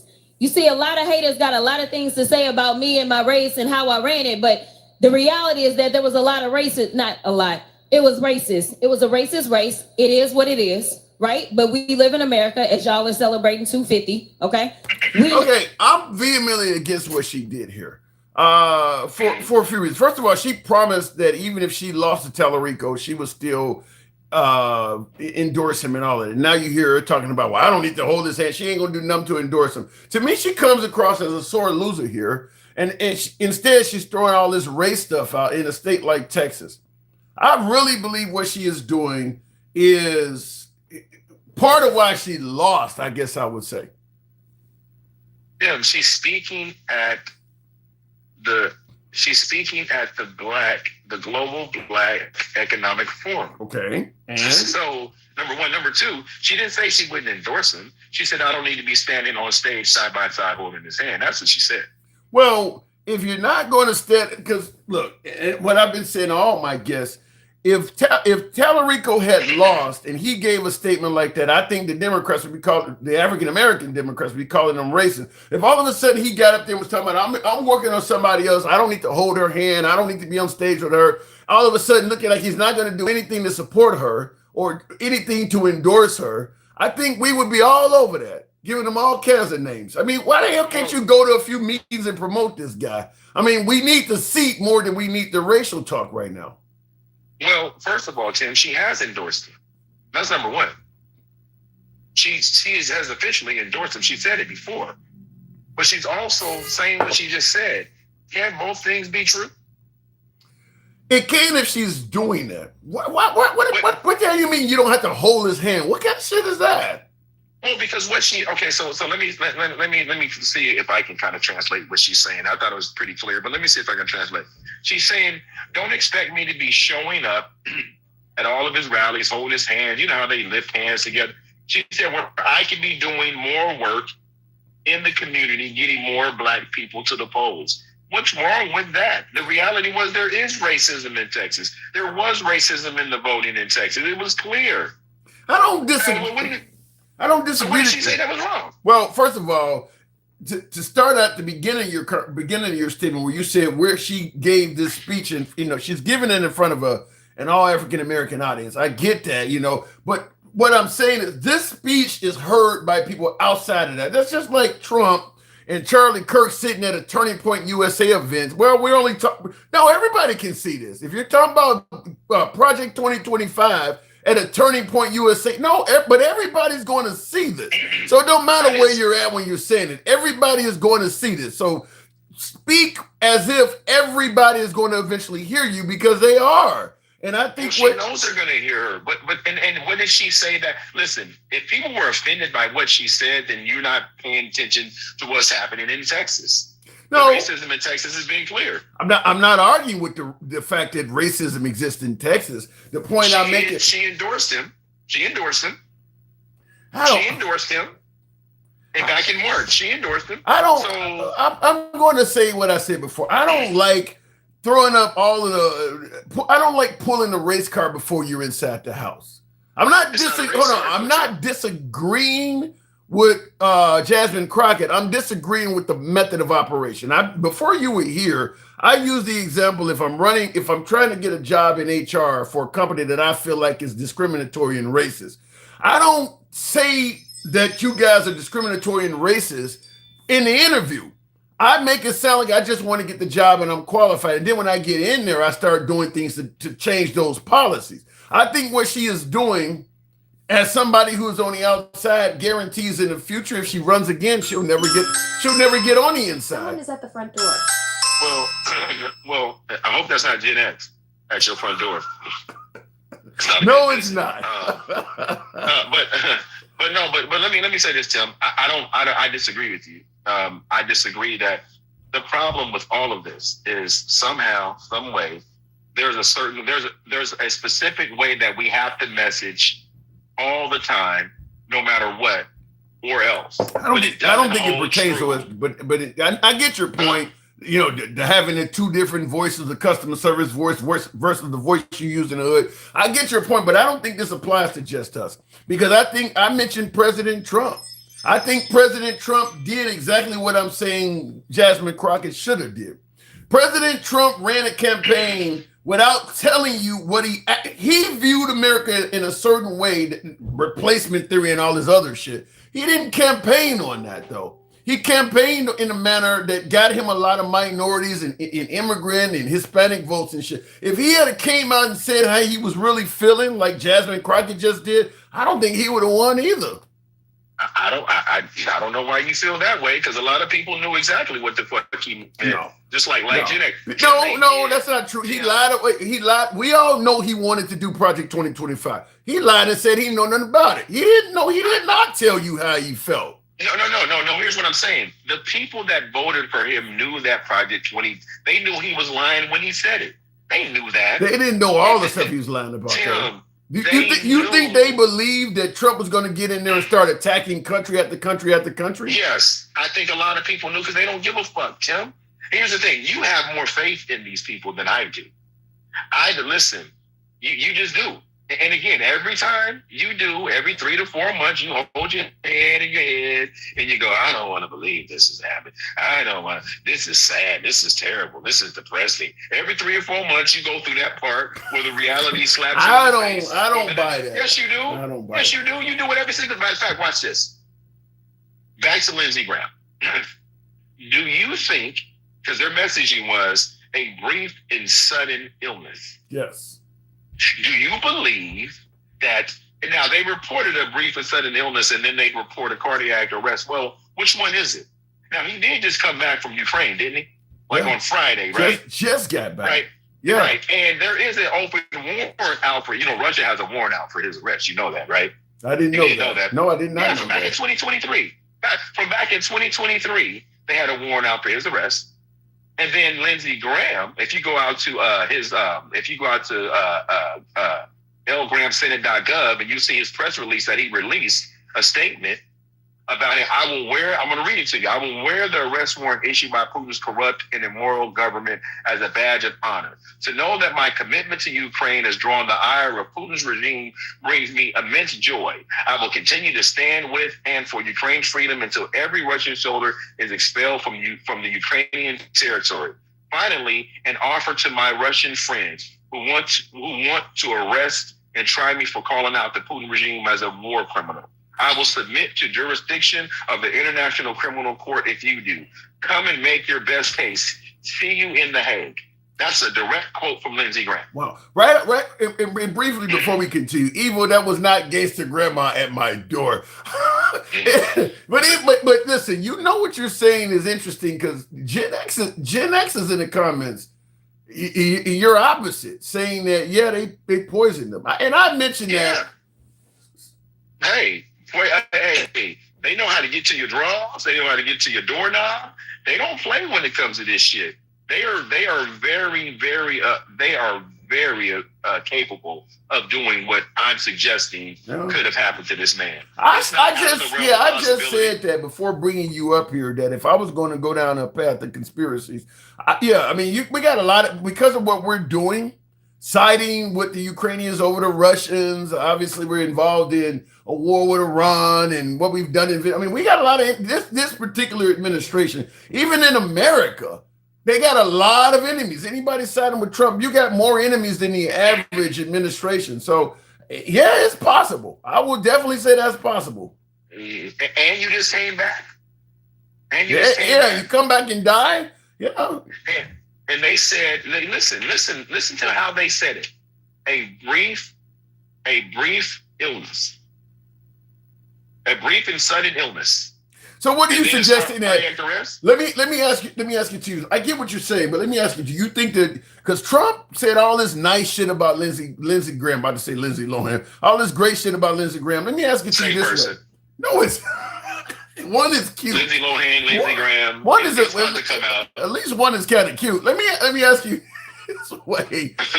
Do you think that the Trump administration, because Lindsey Graham was an ally of Trump. I don't know if Trump was an ally of Lindsey, but Lindsey was an ally of Trump.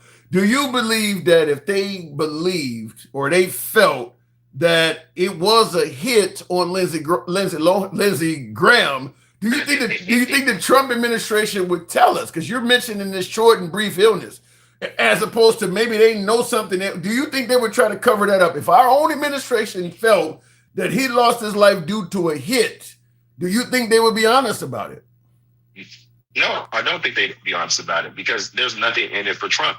I told you from the very beginning, Putin has something on Trump. Listen, I'll leave here thinking that. I told you that from the very, very beginning. When Trump won and he put his wife all over state news, had butt ass naked on and did nothing about it, but you want to take a journalist, you want to subpoena a journalist for reporting on your new Air Force. Listen, you got to pay attention to the details, man. The devil's always in the details. He doesn't react to that stuff. He doesn't react to Putin at all.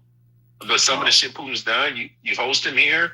I think Putin could call him and say, yeah, and next time one of you motherfuckers run your mouth, that'll happen. Trump wouldn't do shit. What do you expect him to do? What would you expect him to do? I believe that last part too. And let me ask you something. This is off topic a little bit, but we'll continue on with the regular subject. In the comments, CJ says, Tim, referring to yours truly, Tim is a white man in a black body. What the fuck is that? You don't subscribe to that kind of bullshit, right? We have opposing sides on topics. You don't subscribe to no bullshit like that, right? I don't subscribe to that at all. But I do. When you put your fluffing hat on, Tim. When you put your don't fluff, on, Mike. We don't fluff. Yeah. Sometimes you be on that shit, but not today, not in this particular subject. But people, you got to be around a while. But I'm gonna say this though. I'll say this about Lindsey Graham. My heart doesn't bleed for Lindsey Graham at all. Your heart doesn't. Your heart doesn't go out to him. Nope. Nope. Mine doesn't. And I'm gonna tell you why. I'm gonna tell you why, Tim. Lindsey Graham has been a horrible man. This is the man in 2012 that said reason why we're losing these elections because we don't have enough young, angry white men. Yeah, he did right? say that. That's the guy behind you on your screen. That the guy behind you is a warmonger. He went back to his constituents trying to get them to buy into sending their children over there to finish this thing in Iran. I don't feel anything for him, man. Nothing. This man has gone back and forth about his position. It's always been about Lindsey Graham. Now you're over what you're doing over in Ukraine. There were already rumors about him and these Ukrainian and Russian little teenagers and stuff. You remember that rumor that was out there? Jackson. I just don't listen. And now Mitch McConnell's sitting somewhere. They got him wrapped in. You sure he's sitting somewhere and not laying decomposing? Shit. Yeah, they got him in saran wrap somewhere. Right. Here's the irony about these people, like the Gen X's in them. These people, you were even saying the same bullshit then.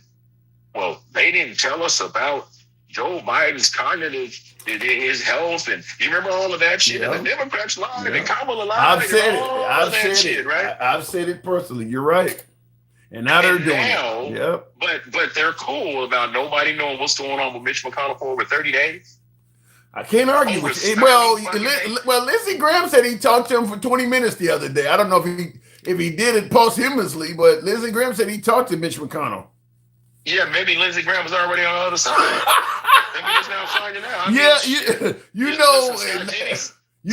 that he said the same thing. Now that he's dead, it leaves him open for all kinds of jokes. You talk to a motherfucker that's dead and then you die too. Yeah, y'all communicating all right. Kind of hot down there. Yeah. Let me ask you this. This comment is aimed at you, and it's a doozy, but you know I'm all about free speech, so I got to read this.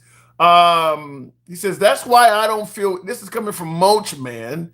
That's why I don't feel anything for the caller. He was brought to this country via a cruise ship, given gainful employment and free housing, and is still bitching. Cruise ship. Well, first of all, you came over here on Royal Caribbean? Yeah, listen, back in the, you know, back then when they first had the Royal Caribbean, you know, we had accommodations and everything. But here's the thing about somebody that's race baiting like that. Here's the problem with what he just said, and they're still bitching. Tim, if you had a car that was stolen and given to somebody else, is that car still your car? Yeah. What about if that person that has your car sold it to somebody else 10 years later? Is it still your car? Yeah. So no matter how many times that car is stolen, it was stolen from you, it's still your car, right? Yeah. It's funny how this country. That happens with pawn shop sales all the time. Stolen merchandise goes to the pawn shop and they exactly. sell. Yeah. Well, this country is really a mega pawn shop. They stole people, they stole everything, and they don't want to be associated with the thievery, but they want the benefits of the theft. It's just funny. But then they tell us that we're bitches. So how about this? Whoever that was that said this, how about we go back and we do this exercise? At the end of the day, anything that our people built for this country was stolen labor, stolen lives, stolen futures, stolen equity from the beginning. So we can stop all the bitching, just give us our shit back. Give us all of our patents, give us all of our inventions, give us all the interest that accrued from something that was taken from us and never given back to us, and we'll stop all the bitching and complaining.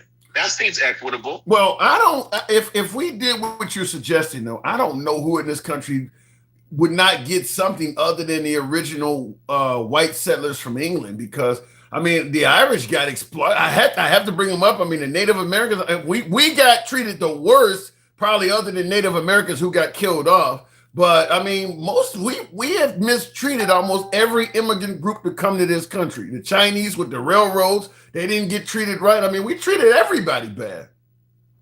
Absolutely, but I'm just saying since we're bitching. Right? Since we're bitching to whoever that person was, since we're bitching, just make us whole then. That's equitable. That's equal. Just make us whole then. And we'll stop bitching. I don't believe that. I don't believe that last part. I don't believe that. Well, I'm just using their word bitching, right? Because guess who would start bitching?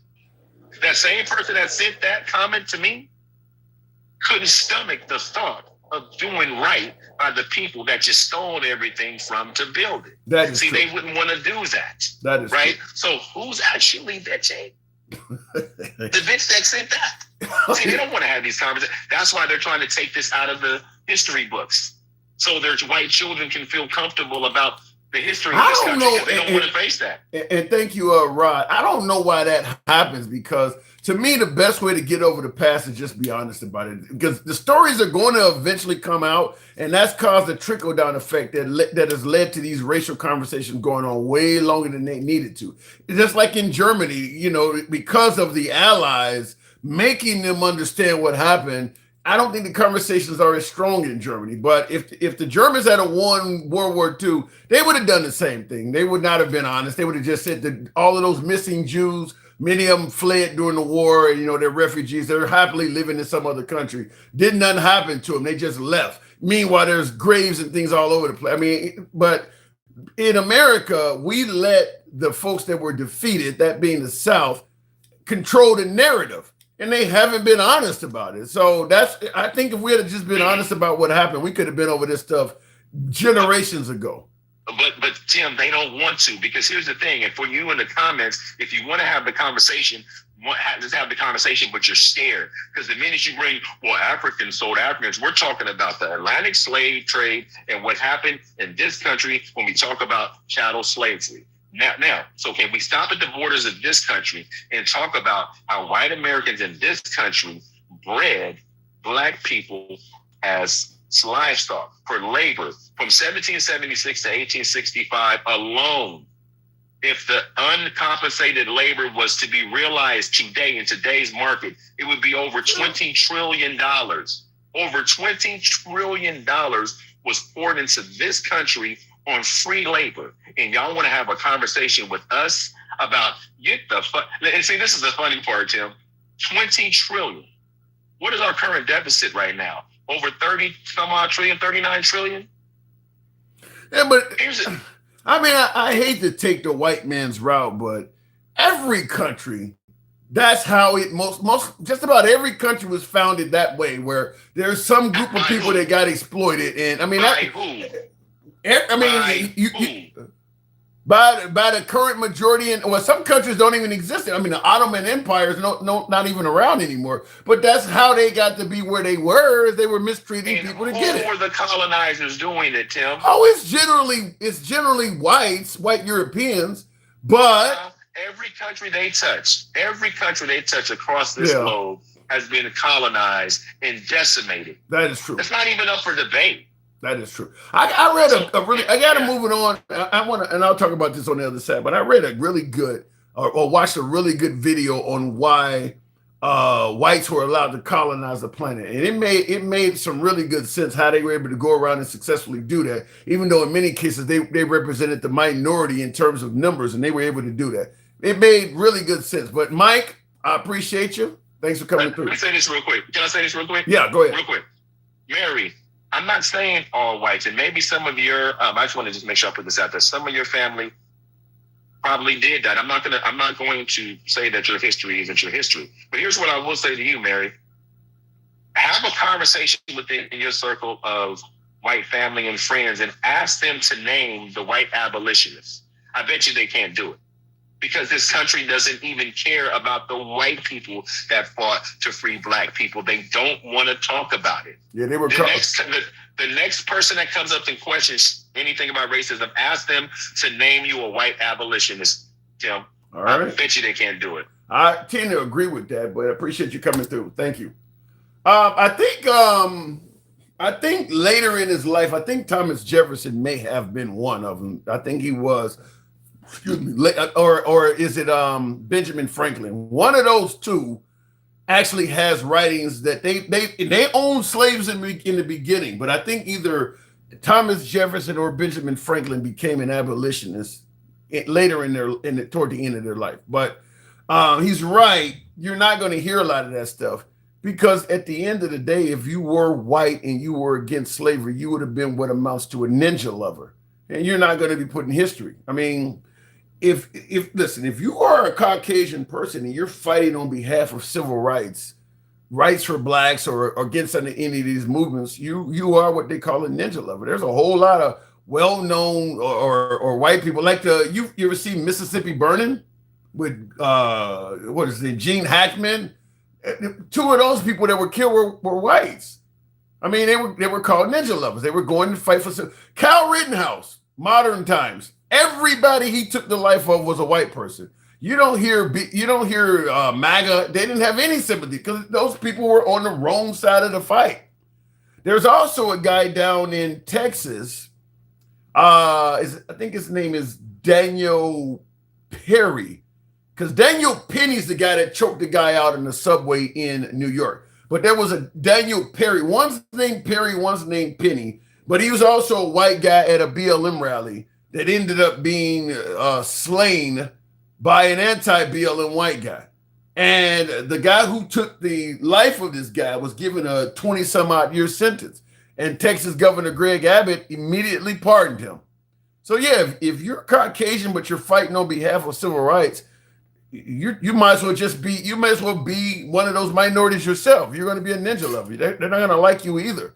That's just how it's been. Support your local liberal. Can't do it by myself. Handsome conservative, I appreciate the love. Yes, there was slavery. We know Also, Mitch McConnell died, and we are at war moving on. Well, if Mitch McConnell is deceased, that really makes Trump look like the deep state. That means he is deliberately deceased, because there's no denying if Mitch McConnell was deceased, Trump knows about that. Absolutely, Trump knows he's already gone. So that makes Trump look as corrupt as you can possibly be if he knows a sitting U.S. senator is deceased and he's not giving you the information on that. Because Trump is always tweeting and posting when people are dead. Sometimes even before, investigations are concluded and stuff like that. If he knows Mitch McConnell is no longer with us and he's keeping that secret, that to me is the ultimate sign of corruption. And keep in mind, I hammered Kamala Harris for telling everybody Biden was healthy. But if you know a dude is dead and you're keeping that to yourself, yeah, that would make him really look corrupt. Tim, they don't care as long as white man gets what he wants, says Mama Clark. That does apply to some people. The handsome liberal can actually articulate and have a disagreement. You cannot. Who are you defending me to? Thank you for the compliment, though. Tap the screen, get the lights on up to 80,000. We'll take the next caller. By the way, hope you not a lot of love today. Hat mustache TikTok cap goes. Not gonna happen, huh? The Dom guy talked about a black guy. Check my first video, and he said bad to Barack. I don't get what you're saying there or something. But Mike, the boss, thank you for the love. He's giving rainbow vibes with those compliments. What do you mean by rainbow vibes? Bryce Jackson, some of you guys came to the forefront. Thank you very much. Who talked bad about Barack Obama? Easy to find. Don't know who you're talking about, but thank you for the support, Mike, and Bama Landscaper. Yeehaw! Thank you for the hat and mustache. Oh, really? I haven't heard that. I haven't heard him say anything about Obama. Trump is synonymous with corruption, says SGB. Look, I got MAGA that says Trump is doing a great job and he's not corrupt. I do not believe MAGA would accept what Trump is doing if it was a liberal. To me, he looks absolutely corrupt. To me, you have a restriction. I can't repost, my brother. Really? It doesn't show me having a restriction, so I don't know why that's happening. I'll go back to the box. Do you know what per capita? Oh, you guys are talking amongst each other. Tap the screen, get the lights on up. Mr. Mobetta, good evening or good afternoon. Happy Sunday. What'd you say? Happy Sunday, everybody. Yes. Happy Sunday to you as well. Happy Sunday to Lindsey Graham. May he rest in peace. Ain't nothing else I could really say about that. That's good enough. I mean, that's better than what some people are saying.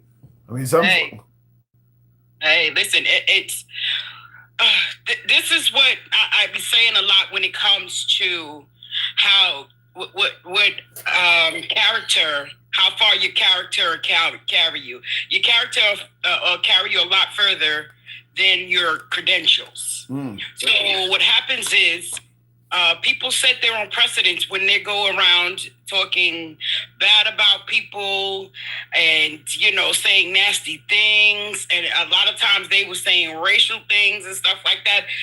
Don't expect really nice things to be said about these people, dead or alive. Again, I think it's always told me if you don't have anything nice to say about them, don't say anything at all. Yeah, and Jen, thank you for the hat mustache. I was trying to figure out your name, so thank you, Jen, for that hat mustache. I agree with you. If you don't have anything nice to say, don't say nothing at all. But unfortunately, if you are tied to President Trump, because Lindsey Graham was around, obviously, far before Trump became a politician, and even with many of his policies, I don't think the dislike of him would have been as great. As to me, all of the hate towards him is him being tied to Trump. Most of the hate you see going around right now is tied to Trump. Yeah. But let's be honest about this here, and especially too, he's the king divider. They keep saying, "Oh, Obama this, Obama that." No, people were acting the way they were acting because they were so surprised that a black man was ever running this country till it was like, what the hell has this country come to? That was their sentiment. So that it wasn't, Obama wasn't dividing anybody. Point out the video where you see him as president talking and dividing anybody. Well, I'll wait and I'll concede. Well, look, if you start promoting minority issues, I mean, he put, he made gay marriage legal and put the rainbow flag or the rainbow colors on the White House. If you're anti-LGBTQ, which a large chunk of the country still is, that's going to be divisive. He spoke favorably of BLM. A large chunk of the country is anti-BLM. I mean, that's going to be division to some folks. But this is the thing about when it comes to the LGBTQ community and stuff like that. Why do you care who shares their bed with who? Religion. If they're not feeding you, fucking you, or financing you, why are you worried about who the fuck they sleeping with? Religion. If they're not affecting your home and shit like that, who cares? We can't go to heaven and hell for none of those people. Well, we are a large majority Christian nation. I think still about 70% of Americans identify as Christian. Fake ass Christians. No, there's a fake ass Christian. Because if they were true Christians, they wouldn't have any kind of speech about the LGBTQ community. They wouldn't even have any speech about that. They pick apart that Bible to what fits their narrative. Yeah, I don't disagree with that, but that's like when Crooked Talk was talking about, well, God created slavery. No, God created people. People created slavery. So let's stop getting that shit twisted. How about this? Hanson Conservative says it actually is a happy day for Lindsey Graham. If he was saved, he is in heaven with Jesus Christ. So there you go. And that would be a Christian thing to say. Yeah. And that's period. If he was the Christian man that he said he was, you won't be worried about whether he's going to heaven or hell. Yeah. That's why I say, may he rest in peace. I mean that. Yeah. I don't know. I mean, I think it's, like I said, I think mainly the hatred towards Lindsey is going, because he had a lot of connection with John McCain, and people didn't view John McCain as badly when he passed away. I think it's the end portion of his career where he was connected to Trump. Well, again, like I keep telling you, anything that's connected to him is either crooked or a lie. Like Trump's lies cost lives, and that doesn't mean that somebody passes away from him. It costs people livelihoods and different things like that. His lies. I don't think it's just from a. I don't think it's just from a standpoint of being crooked or lying. I think hate also has a huge part of it. I mean, some of the stuff they're doing is just cruel and hateful to certain groups of people. Is how people are perceiving it. That's true too, and that's what I was just. It goes back to say what I was just talking about, your character. Yeah. And nobody makes his character up. He does that. He displays his character. Yeah. He goes around here like he's that. A quote unquote Don the Don. No, you Don the Con. And people caught on to your ass. You got away with it for so long, but now when you're in certain positions, you're held to a higher standard. Whether we want to agree with that or not, you are the face of this country that has 300 or something million people here that you're supposed to be representing. He's supposed to have a bipartisan representation. He doesn't. And that's just why not the people that don't like him will not respect him. Period. Yeah. Well, I mean, he got a lot of people that love him too. So it's kind of both ways with Trump. So I just want to answer Bama Landscaper. He said, why do they have to dress so flamboyant? Why don't you stop and have a conversation with one of them? Or are you afraid that if you talk to them, you might become one of them? Damn. Go have a conversation with these people. Try to get the understanding as to why they chose what they chose. Being it's such a big deal for y'all. Go ask them. Go talk to people. I don't see why do you care how some other person is dressed to begin with, to be honest with you, though. And that's what I'm saying. Like I said, if they're not feeding you, fucking you, or financing you, why are you so concerned? Yeah. I'm just saying. Well, like I told you in the beginning of our conversation, even though you're saying they're fake Christians or they're twisting the Bible or twisting the Lord's words or whatever the case may be, Christianity has a lot to do with why a lot of people in this country does not like the LGBTQ community. They're saying that, God doesn't see it. God sees it as a sin. And listen, and see, this is weird because God nowhere speaks about religion. God doesn't speak on religion. Religion is another man-made thing, and that's why there's so many different entities when it comes to that. But yet, when you speak about the deity of being God, there's only one God.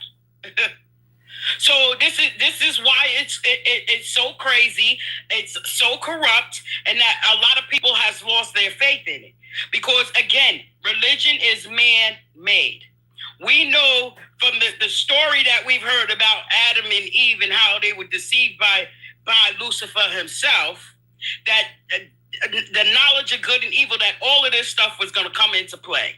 You didn't hear nothing about religion when they spoke about none of those stories. It didn't say, well, the Baptist person or the Christian person or the Muslim, they doesn't speak about none of that stuff. You know, in my opinion, I think when you're separating God from religion, to me, what religion sounds like is people keeping the core values and separating because they want to benefit in some kind of way. So we're not going to call ourselves Protestant. We're going to call ourselves Lutheran. So we can do this or this or this to these people. Or we're going to call ourselves Catholic because, you know, we want to be able to collect a little money from them. I mean, so they all believe in this, like the 10 Commandments remains kind of steadfast in our religions. But it's all a side shit. Because I think they want to, well, I don't like that pastor in that community, so we're going to move over here. We're going to create our own church. We're going to call it this.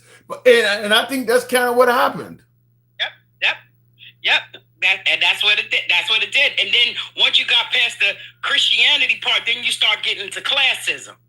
Yeah. Then you get again in racism. You see how all of this stuff plays out, and it carried on from generation to generation to generation. That's why we're having these conversations now. But how about this? This is a pretty good comment, and anybody in the comment section can answer this as well. I think that I can't see the name. Some kind of letters here. PGF says, "Is religion a pathway back to God, though?" That's all. If that's what they believe, it's all in what you believe. Again, that's why there's so many different religions. Because, man, no, your faith and your belief and you truly believing in God as the higher powers will get you back. You know what? God doesn't see people's deeds. He's not looking at your deeds. He's looking to your heart. You got to ask yourself, what does your heart say? In my heart, I really hate those people. Guess what? God saw that. He didn't see that you went and gave $100,000 to any charity. Listen, I'm just trying to give you. I'm going to admit, you know, like I said, for me, this is all above my head. My you know, asking questions and some of the things I've seen that, you know, as an older guy now, and certainly watching enough Neil deGrasse Tyson and some of these folks. My religion is swayed. In the comments though, handsome conservative says, God created Adam and Eve, not Adam and Steve, and yes, there is a such thing as sentence, not everything. How do you respond to that? I mean, God created. Go ahead. But and even with them saying that question, I'm quite sure he probably reads the King James Bible. King James himself was a gay man, but you still read that Bible that has his name on it. I've heard that. How do we know he was a gay man? Because you can go back, you can read it. It's in text. So you can't be hypocritical about what you glorify and what you don't.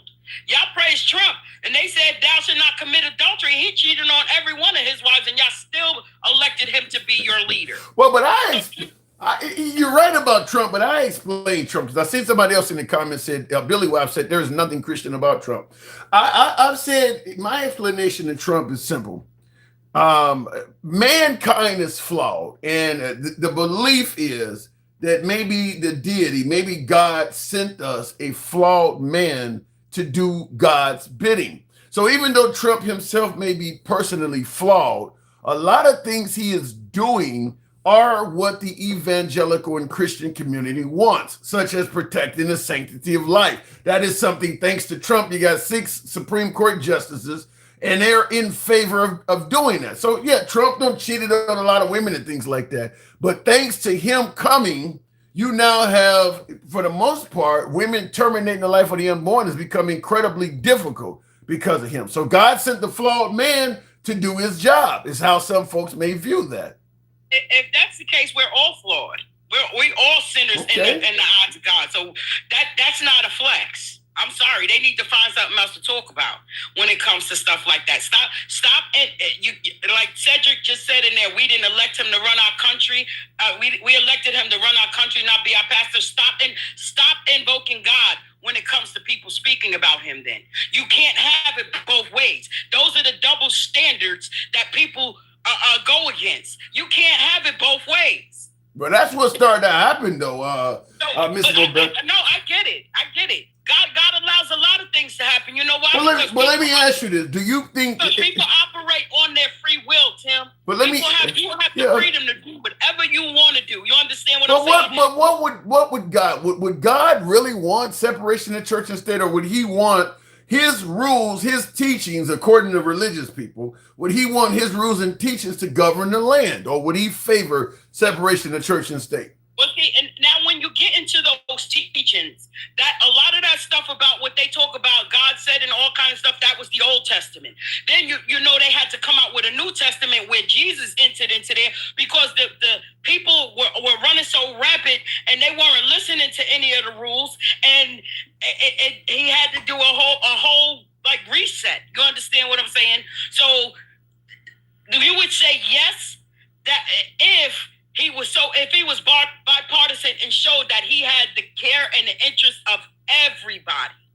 He chose to represent only a certain amount of people, the ones that really kiss his ass, and he said everybody else can go jump in the lake according to him. But Ms. Mobetta, let's be honest, that's how religion works. I mean, God is not for everybody either. He's for the people that follow him. I don't want to say kiss. Hold on, hang on. I don't want to say kiss his ass. But if you're not a believer, he don't care about you either.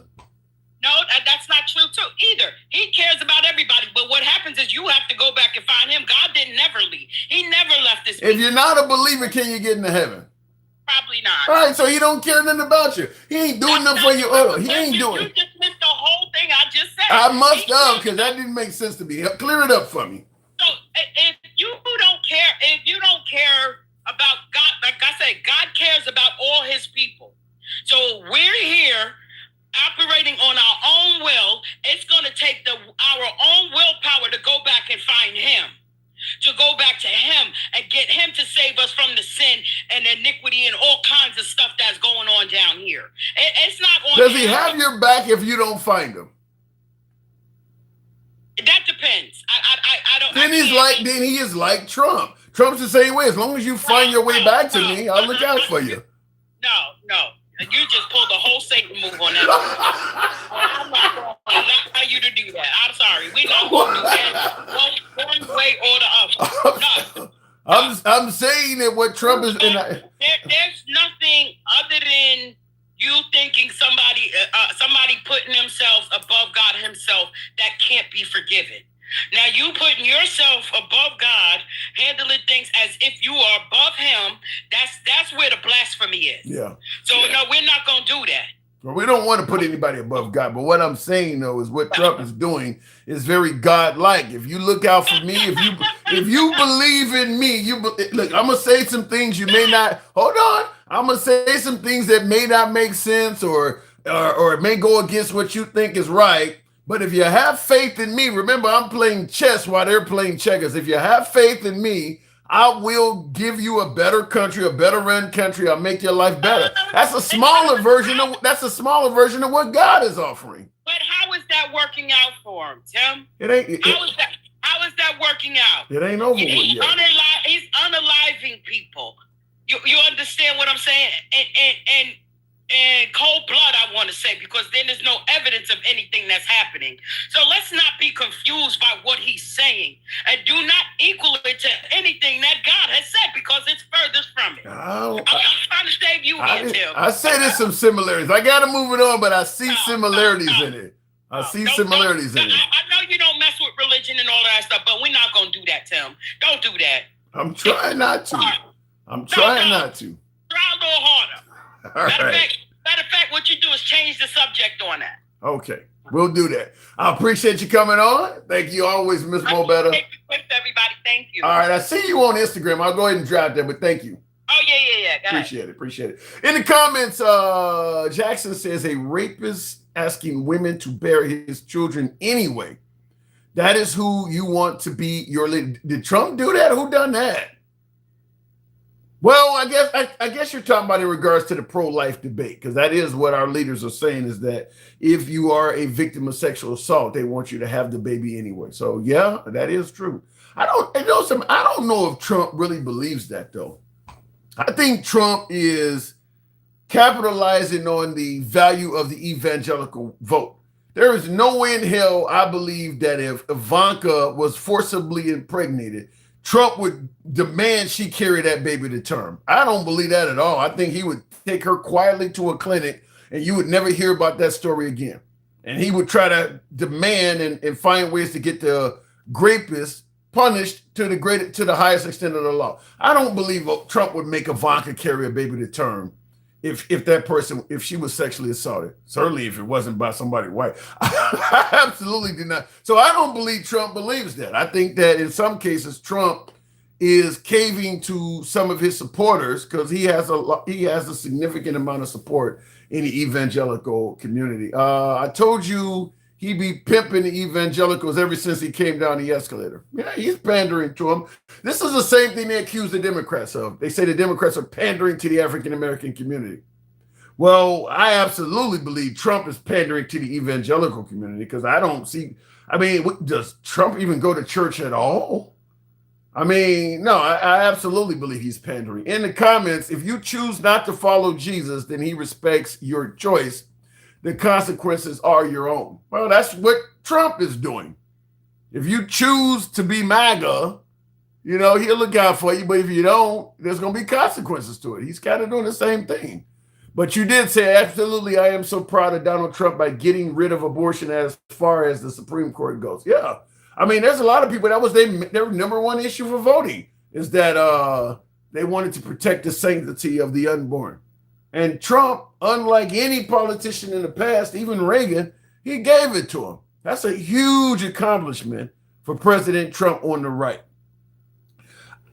And tap the screen, get us up. We might be able to get over the 100,000. Tap the screen, get the likes on up to at least 95. Y'all can make that happen. If you're watching us on YouTube, I need you guys to smash that like button.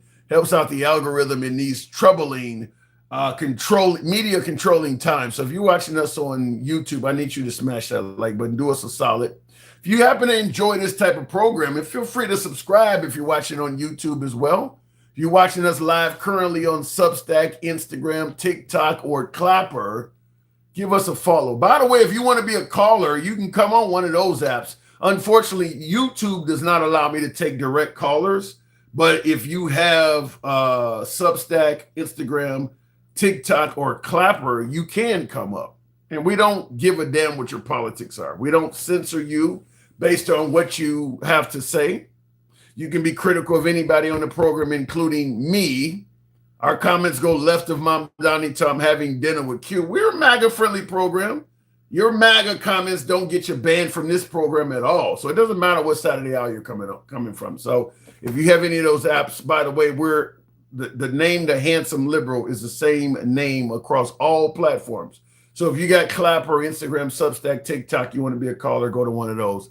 We're going to get Rumble up and working as well. We are on Rumble, same name. We're going to get that up. We need Kamala Harris in office. I don't think Kamala Harris is even trying to be president.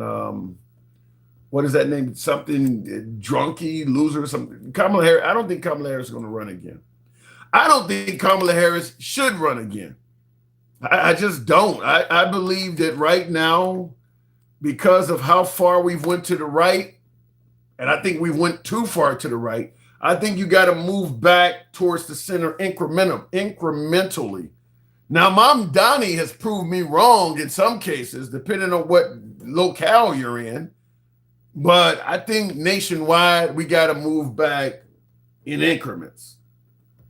And I think Kamala Harris is probably a few increments too fast at once. But, it is what it is. I think right now, straight white Christian male is probably the best chance of getting a Democrat in there.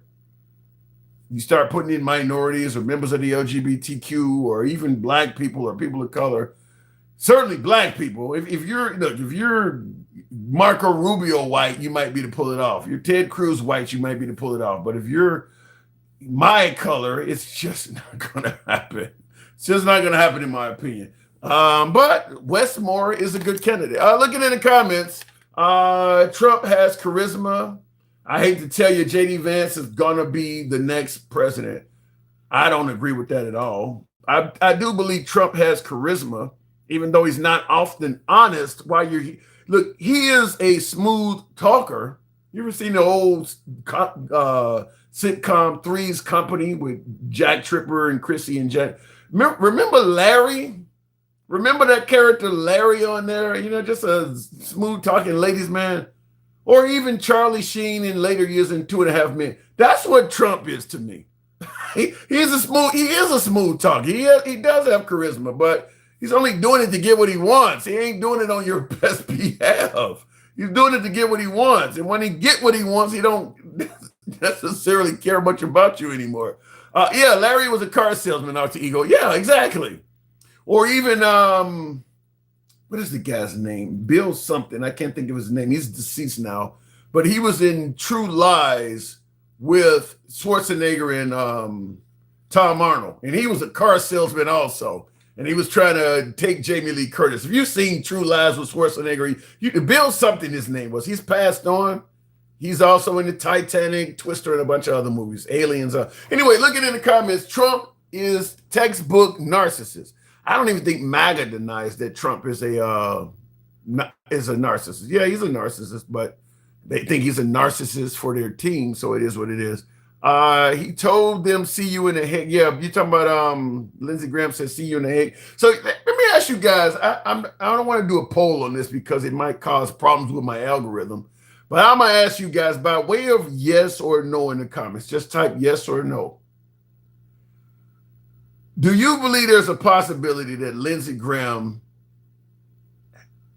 his life was taken by a potential enemy? I'm trying to frame it in a way that don't trigger the AI and the censors. Yes or no? Do you believe there's a possibility that Lindsey Graham's life was taken unnaturally by a potential enemy of him, the United States, our interests, enemy of the West, all of that? I see some folks are saying no, but Perry Ward said assassinated. Wow. There is some folks that are saying yes. Jacob says possibly. I'm in the possibly category. I am in the, look, you go to the doctor. Anytime I go to the doctor, I go to urgent care if anything's, if I'm, got a cold or thinking I got COVID or something. First question they ask you is, have you been overseas? First thing they ask you, have you been overseas? The guy comes back from a foreign country and dies in 2-3 days. Yeah, I can see why people would at least question, at least think about that. You're healthy enough that the United States has you representing us in foreign countries. You were healthy enough to take the long flight and do it and all of that. And then all of a sudden you come home and just drop dead. Yeah. I'm going to say possibly as well. Day after his birthday, Miss Mobetta points out, I'm going to say possibly.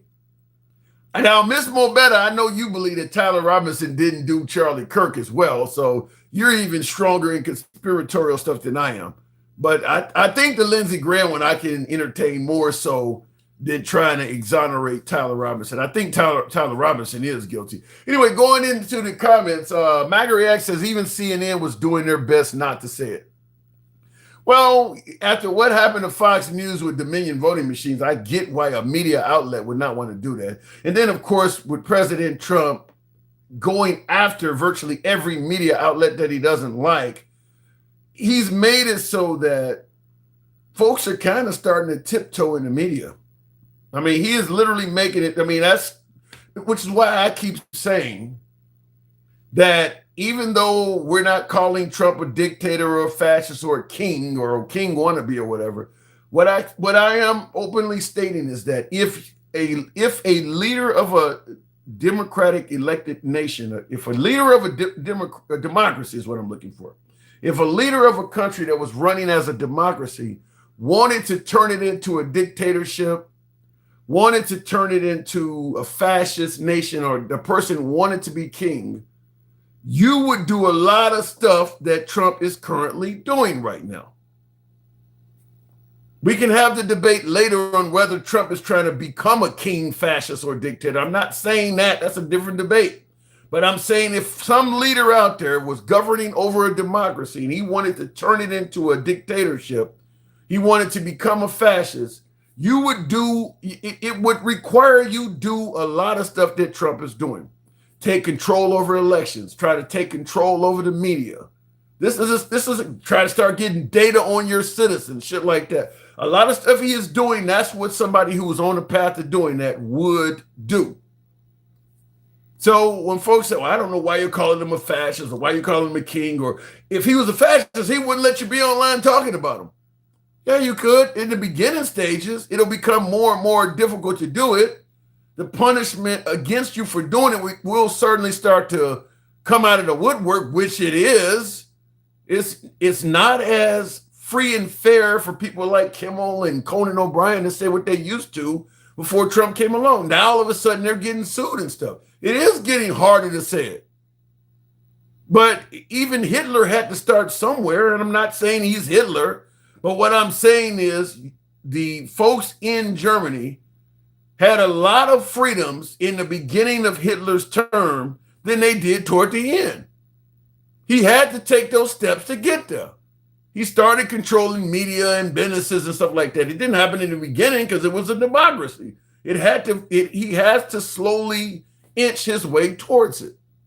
And he took a lot of steps that Trump is now taking. He had to do some of that stuff. So he regardless of what you think about Trump, loyalty is another one. Surrounding yourself by loyalists. Getting rid of government officials and people that may resist what you're doing. That's what you would do if you were trying to run a democracy or become a fascist. He is doing a lot of that stuff. Anyway, looking in the comments, I would say had someone better run than Kamala, then it is of higher likelihood we would have a Democrat president. Mikhail, I won't even say that Kamala Harris could not have won. 107 days.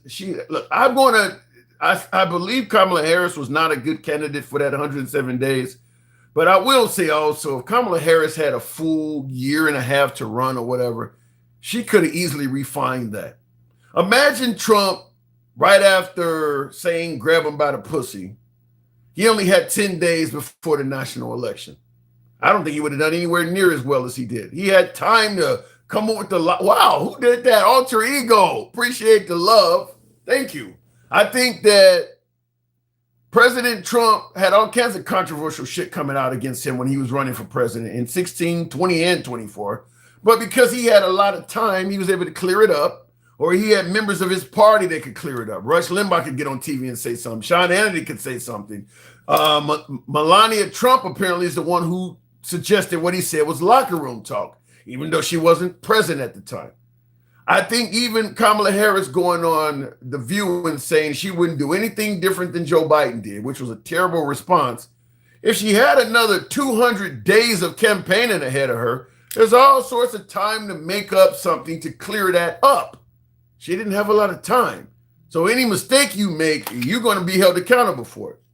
So I think she could have done much better if Biden had stepped out or just been a one-term president that many thought he would be. Alter ego. Thank you very much. So, look, she was a bad candidate for the time she had. Miss more better. Let me go back to the box. We'll try to make it happen with Gangsta Grandma. The Grab 'em comment was released as late October surprise. It was only a few days before the Gangsta, good evening. Gangsta Grandma, are you there? Did I catch her asleep? Okay, I got saved a beating today. That don't normally happen. I got saved for having a beating. We'll go to something gentler. We'll go to Stick, the ruler. Good evening, Stick. I would never vote for a female president. Woman was not made to lead, says Creed. There's a lot of people that agree with you on that. I'm not one of them, but there's Gen X is another one that does not believe women should be in leadership. Why don't you believe that? I'm watching. What is this guy's name? This young guy. Somebody tell me in the comments. Hang on, stick. Somebody in the comments tell me, what is this young guy name? He's in his early 20s. He debates kind of like he's a liberal version of Charlie Kirk. Huge audiences and shit. You'll see. What's his name? Dean Withers. Yeah, Dean Withers or whatever. That dude finds those kind of women, actual women that do not think they should lead. He got women that come on the program that are MAGA women, obviously, that believe that women's place is damn near in the kitchen. Don't believe women should vote in anything. Where the hell did they produce this shit? You talking to me? Yeah, can you imagine a woman thinking women don't have the right to? Why would a woman say she should not have the right to vote? So listen to them real quick. My mother was an E8 in the military. My father was an E8 in the military. The difference between the two ranks, because they both were in the military, was my mother was a first sergeant and he was a master sergeant. She held rank. She held command. So I'm used to black women lead. That my grandmother, my great grandmother, like I'm used to it. It don't bother me. And I'm used to the men that were my great grandfather, my grandfather, leading as well. They just understood the dynamics of who leads what. Everything ain't always meant for you to have an opinion on. Sometimes MAGA, y'all just need to shut the fuck up and nobody would think that you're these horrible, cruel people. Because just because you think it don't mean that that's the way it should be.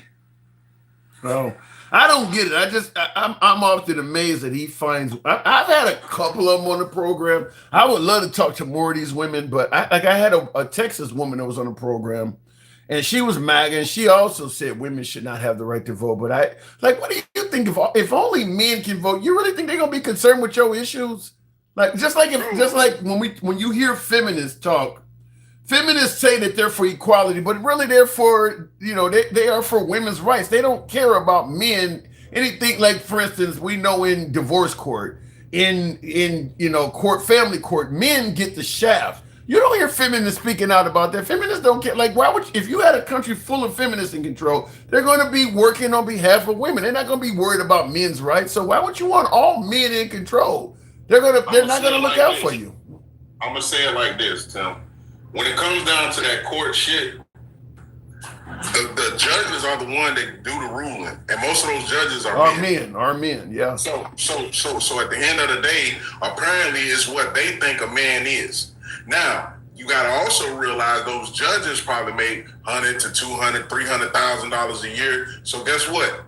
They're saying, well, I can afford to make sure that my ex-wife gets alimony. You should be able to. These are the people that's but they don't do it to men though. I mean, women will stick. If a woman has more money, hold on. If a woman has more, you're wrong. I saw plenty of studies that suggest if a man is a lesser earner, they don't grant him alimony the same way they do women. If a man has possession of the kids, they're not as quick to throw a woman in jail for not paying child support. They treat the system for women better when they're in the same situation than they do for men.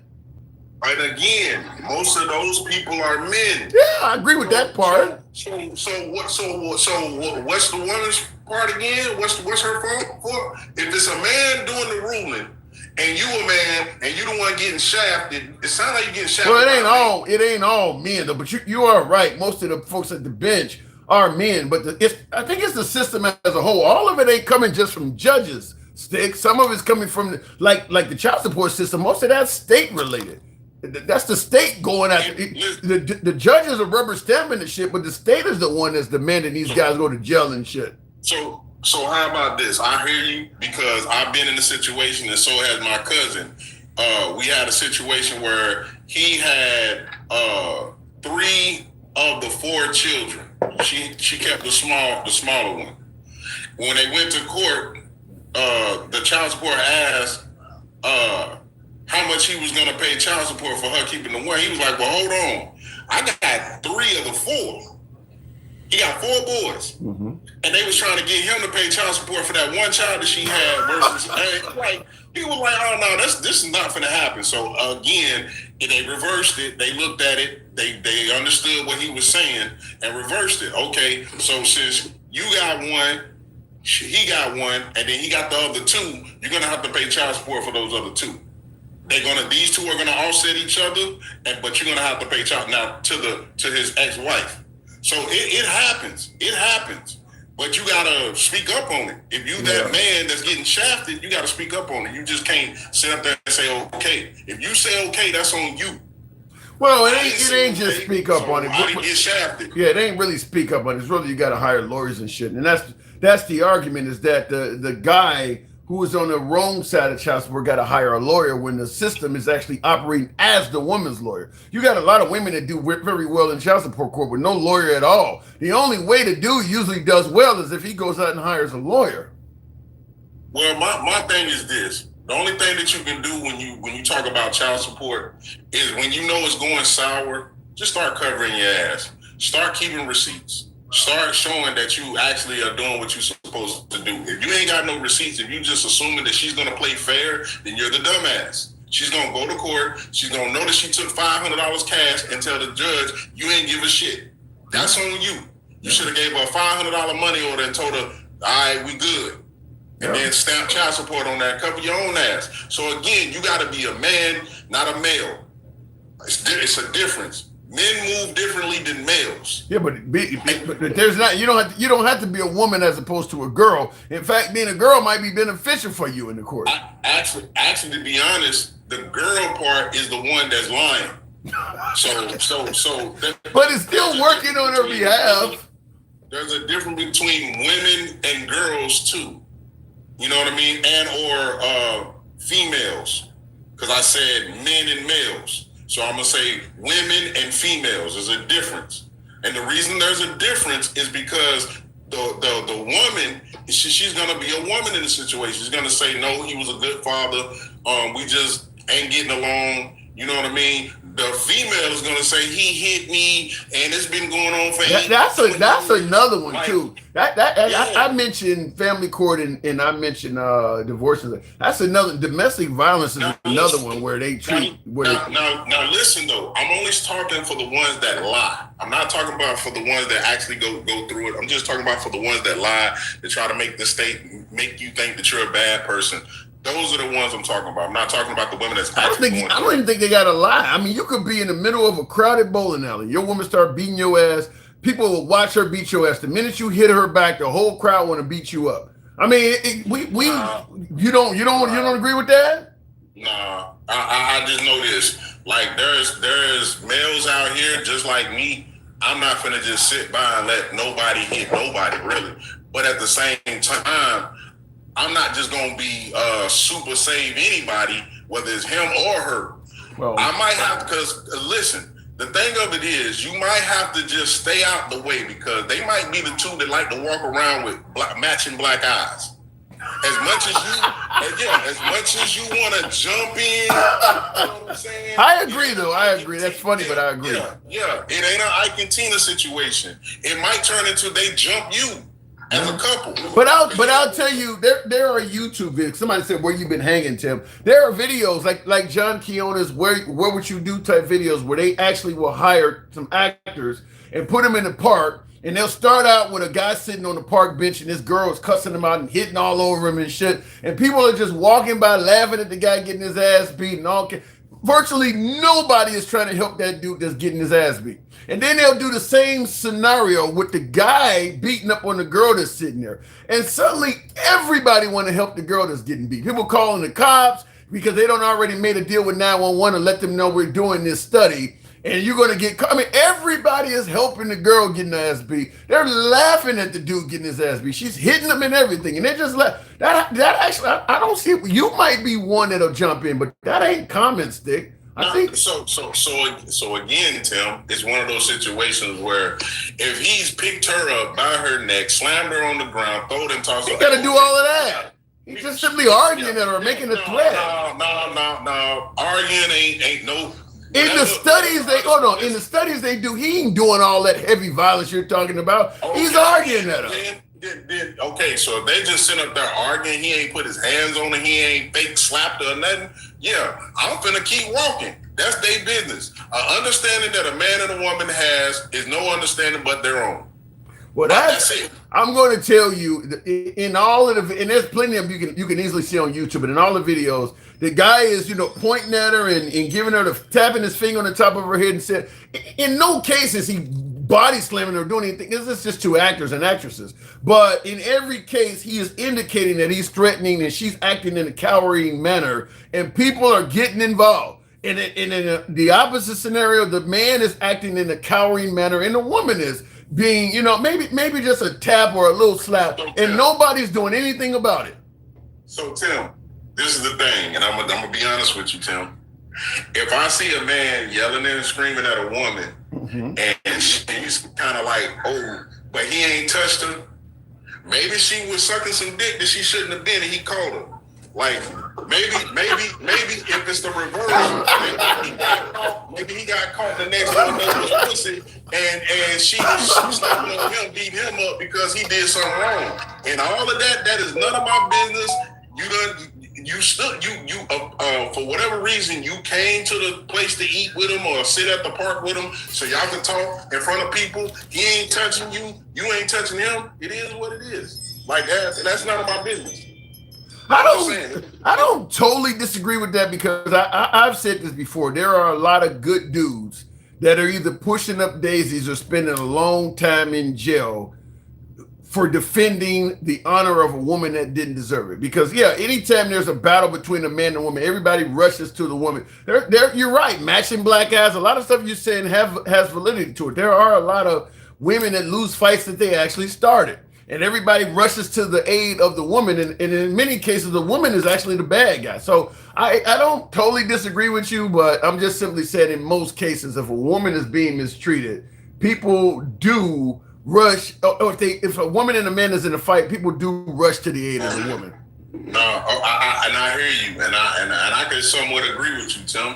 However, what I am telling you is this: if he's up there saying you a whole bitch slut, yeah, she might have cheated. I'm gonna stay over here because I don't want him to think that I'm the one that stuck my rod off in his old lady. That's number one. Well, first of all, you're assuming that it's his old lady. It could be a coworker that's been trying to holler at this girl forever. Done bought her a couple of lunches from McDonald's and shit, and all of a sudden now she's like, yeah, but I can't date you, huh?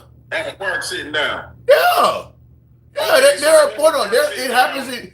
Look, there's a lot of dudes that if they try to make advances to a woman and a woman reject their advances, they call them sluts and whole bitches. That does happen.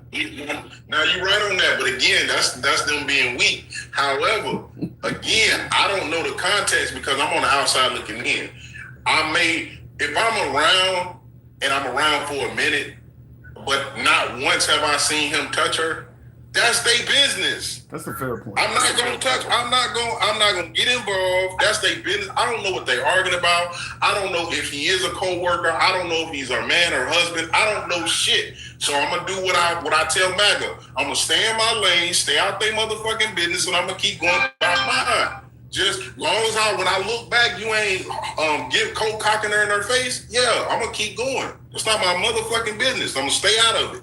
I agree with you. It's the safest option to take. I'm just simply saying our society is a little bit different than what you're saying, but I don't disagree with what you're talking about. I got to move it on. It's the safest option, though. Stick.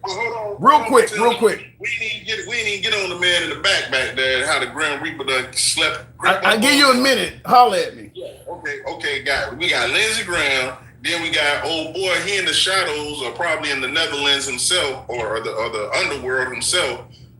Mitch McConnell. And then, right now, he's knocking on Trump's door with them cankles he got going on. So, hey, if these, I pray that,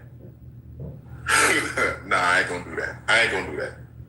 What I will say Miss is Bobetta said, if you ain't got nothing good to say, don't say nothing at all. Wasn't you raised like that? That's exactly why I say I ain't gonna say that. All right. What I am gonna say is this. I believe God is showing MAGA, y'all ain't right.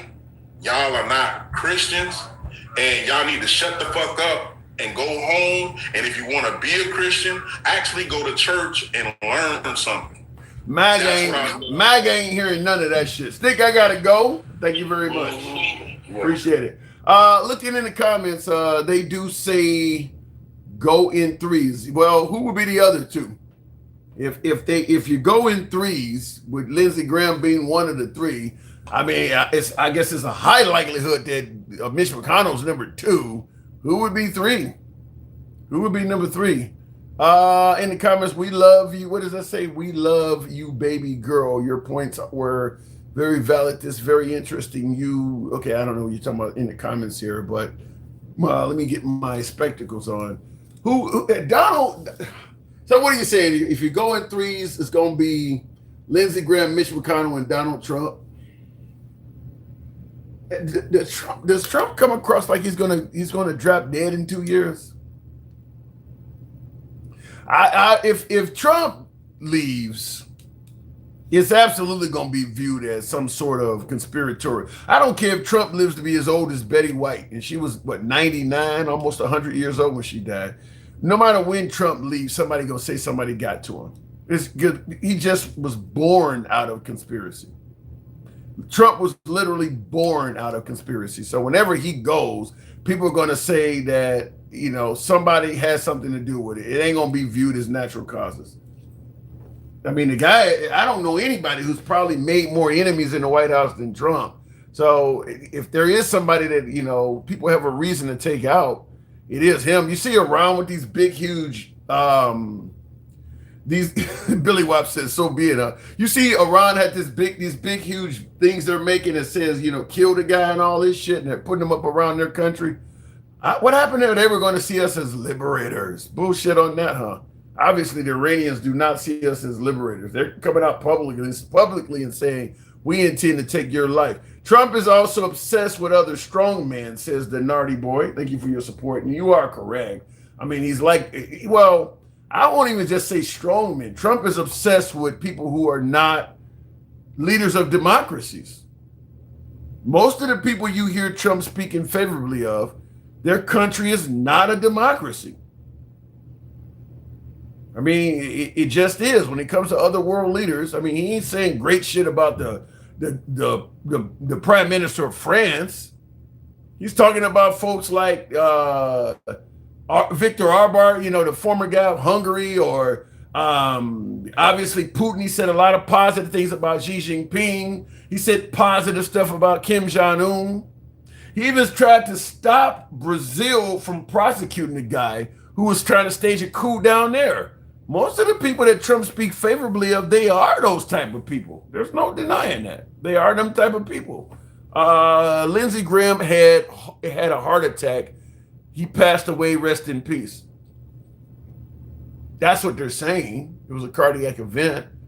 But in regards to the conspiracies, you do know that you can, I guess I'm trying to not trigger the senses, but I'll say poison.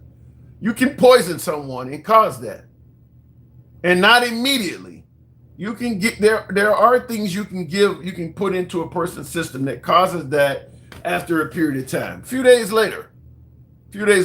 In fact, there's a case, I don't know if they ever mentioned a drug, but there's a guy that Russia took out like that. He had an umbrella, and they had a little tiny, it's like a little tiny ball that was hollow, BB-sized ball that was hollow. And in that hollow area of this little BB-sized ball had some poison in it. This is a real case, by the way. I'm not making this up. And they put it on the edge of an umbrella. And the target was walking down the street, and the guy poked him in the thigh with this umbrella that basically pushed the BB under his skin, where the chemicals inside, the poison inside the BB could then be released into his bloodstream. He actually got poisoned and died from that. And they were able to find out when they did an autopsy on him, and they found that little thing in his body with the holes in it. He remembered getting stuck by an umbrella. The guy said, excuse me, or whatever, walking down the street, and the guy pokes you in the thigh with an umbrella. It kind of stings, but okay, he apologized. He walked on. The guy gave you some poison shit. There are ways of doing it. I mean, so he goes overseas and he comes back and dies in a matter of a few days. It's possible. Is that the guy's name, Georgy Markov? Lisa? I don't remember what his name is, but I do remember reading on it. But it was a little tiny BB like container at the end that he put at the tip of an umbrella, and they were able to, when they did the autopsy, they were able to determine that little thing was hollow, and they had filled it with something, and they just poked him in the thigh with it and pushed that under his skin, and that was enough to put it in his bloodstream. Looking in the comments, people kill me with this what is Sky Daddy stuff? We all were created, some, oh, you're talking about God being the Sky Daddy, some for good and some for evil. Okay, we wouldn't be surprised considering he was about to sanction, yeah, he was talking about sanctioning Russia, curl or whatever. That's because women will tell you they love you to your face and stab you in the back and take your shit, says handsome conservative. Wow. Yikes. So it can happen. I mean, I don't know. Do you feel confident that if they found out that they would tell us?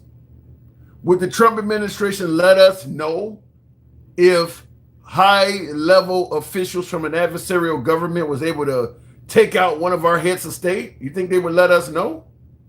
And I do agree with you, Billy Wap. It is a two-way street.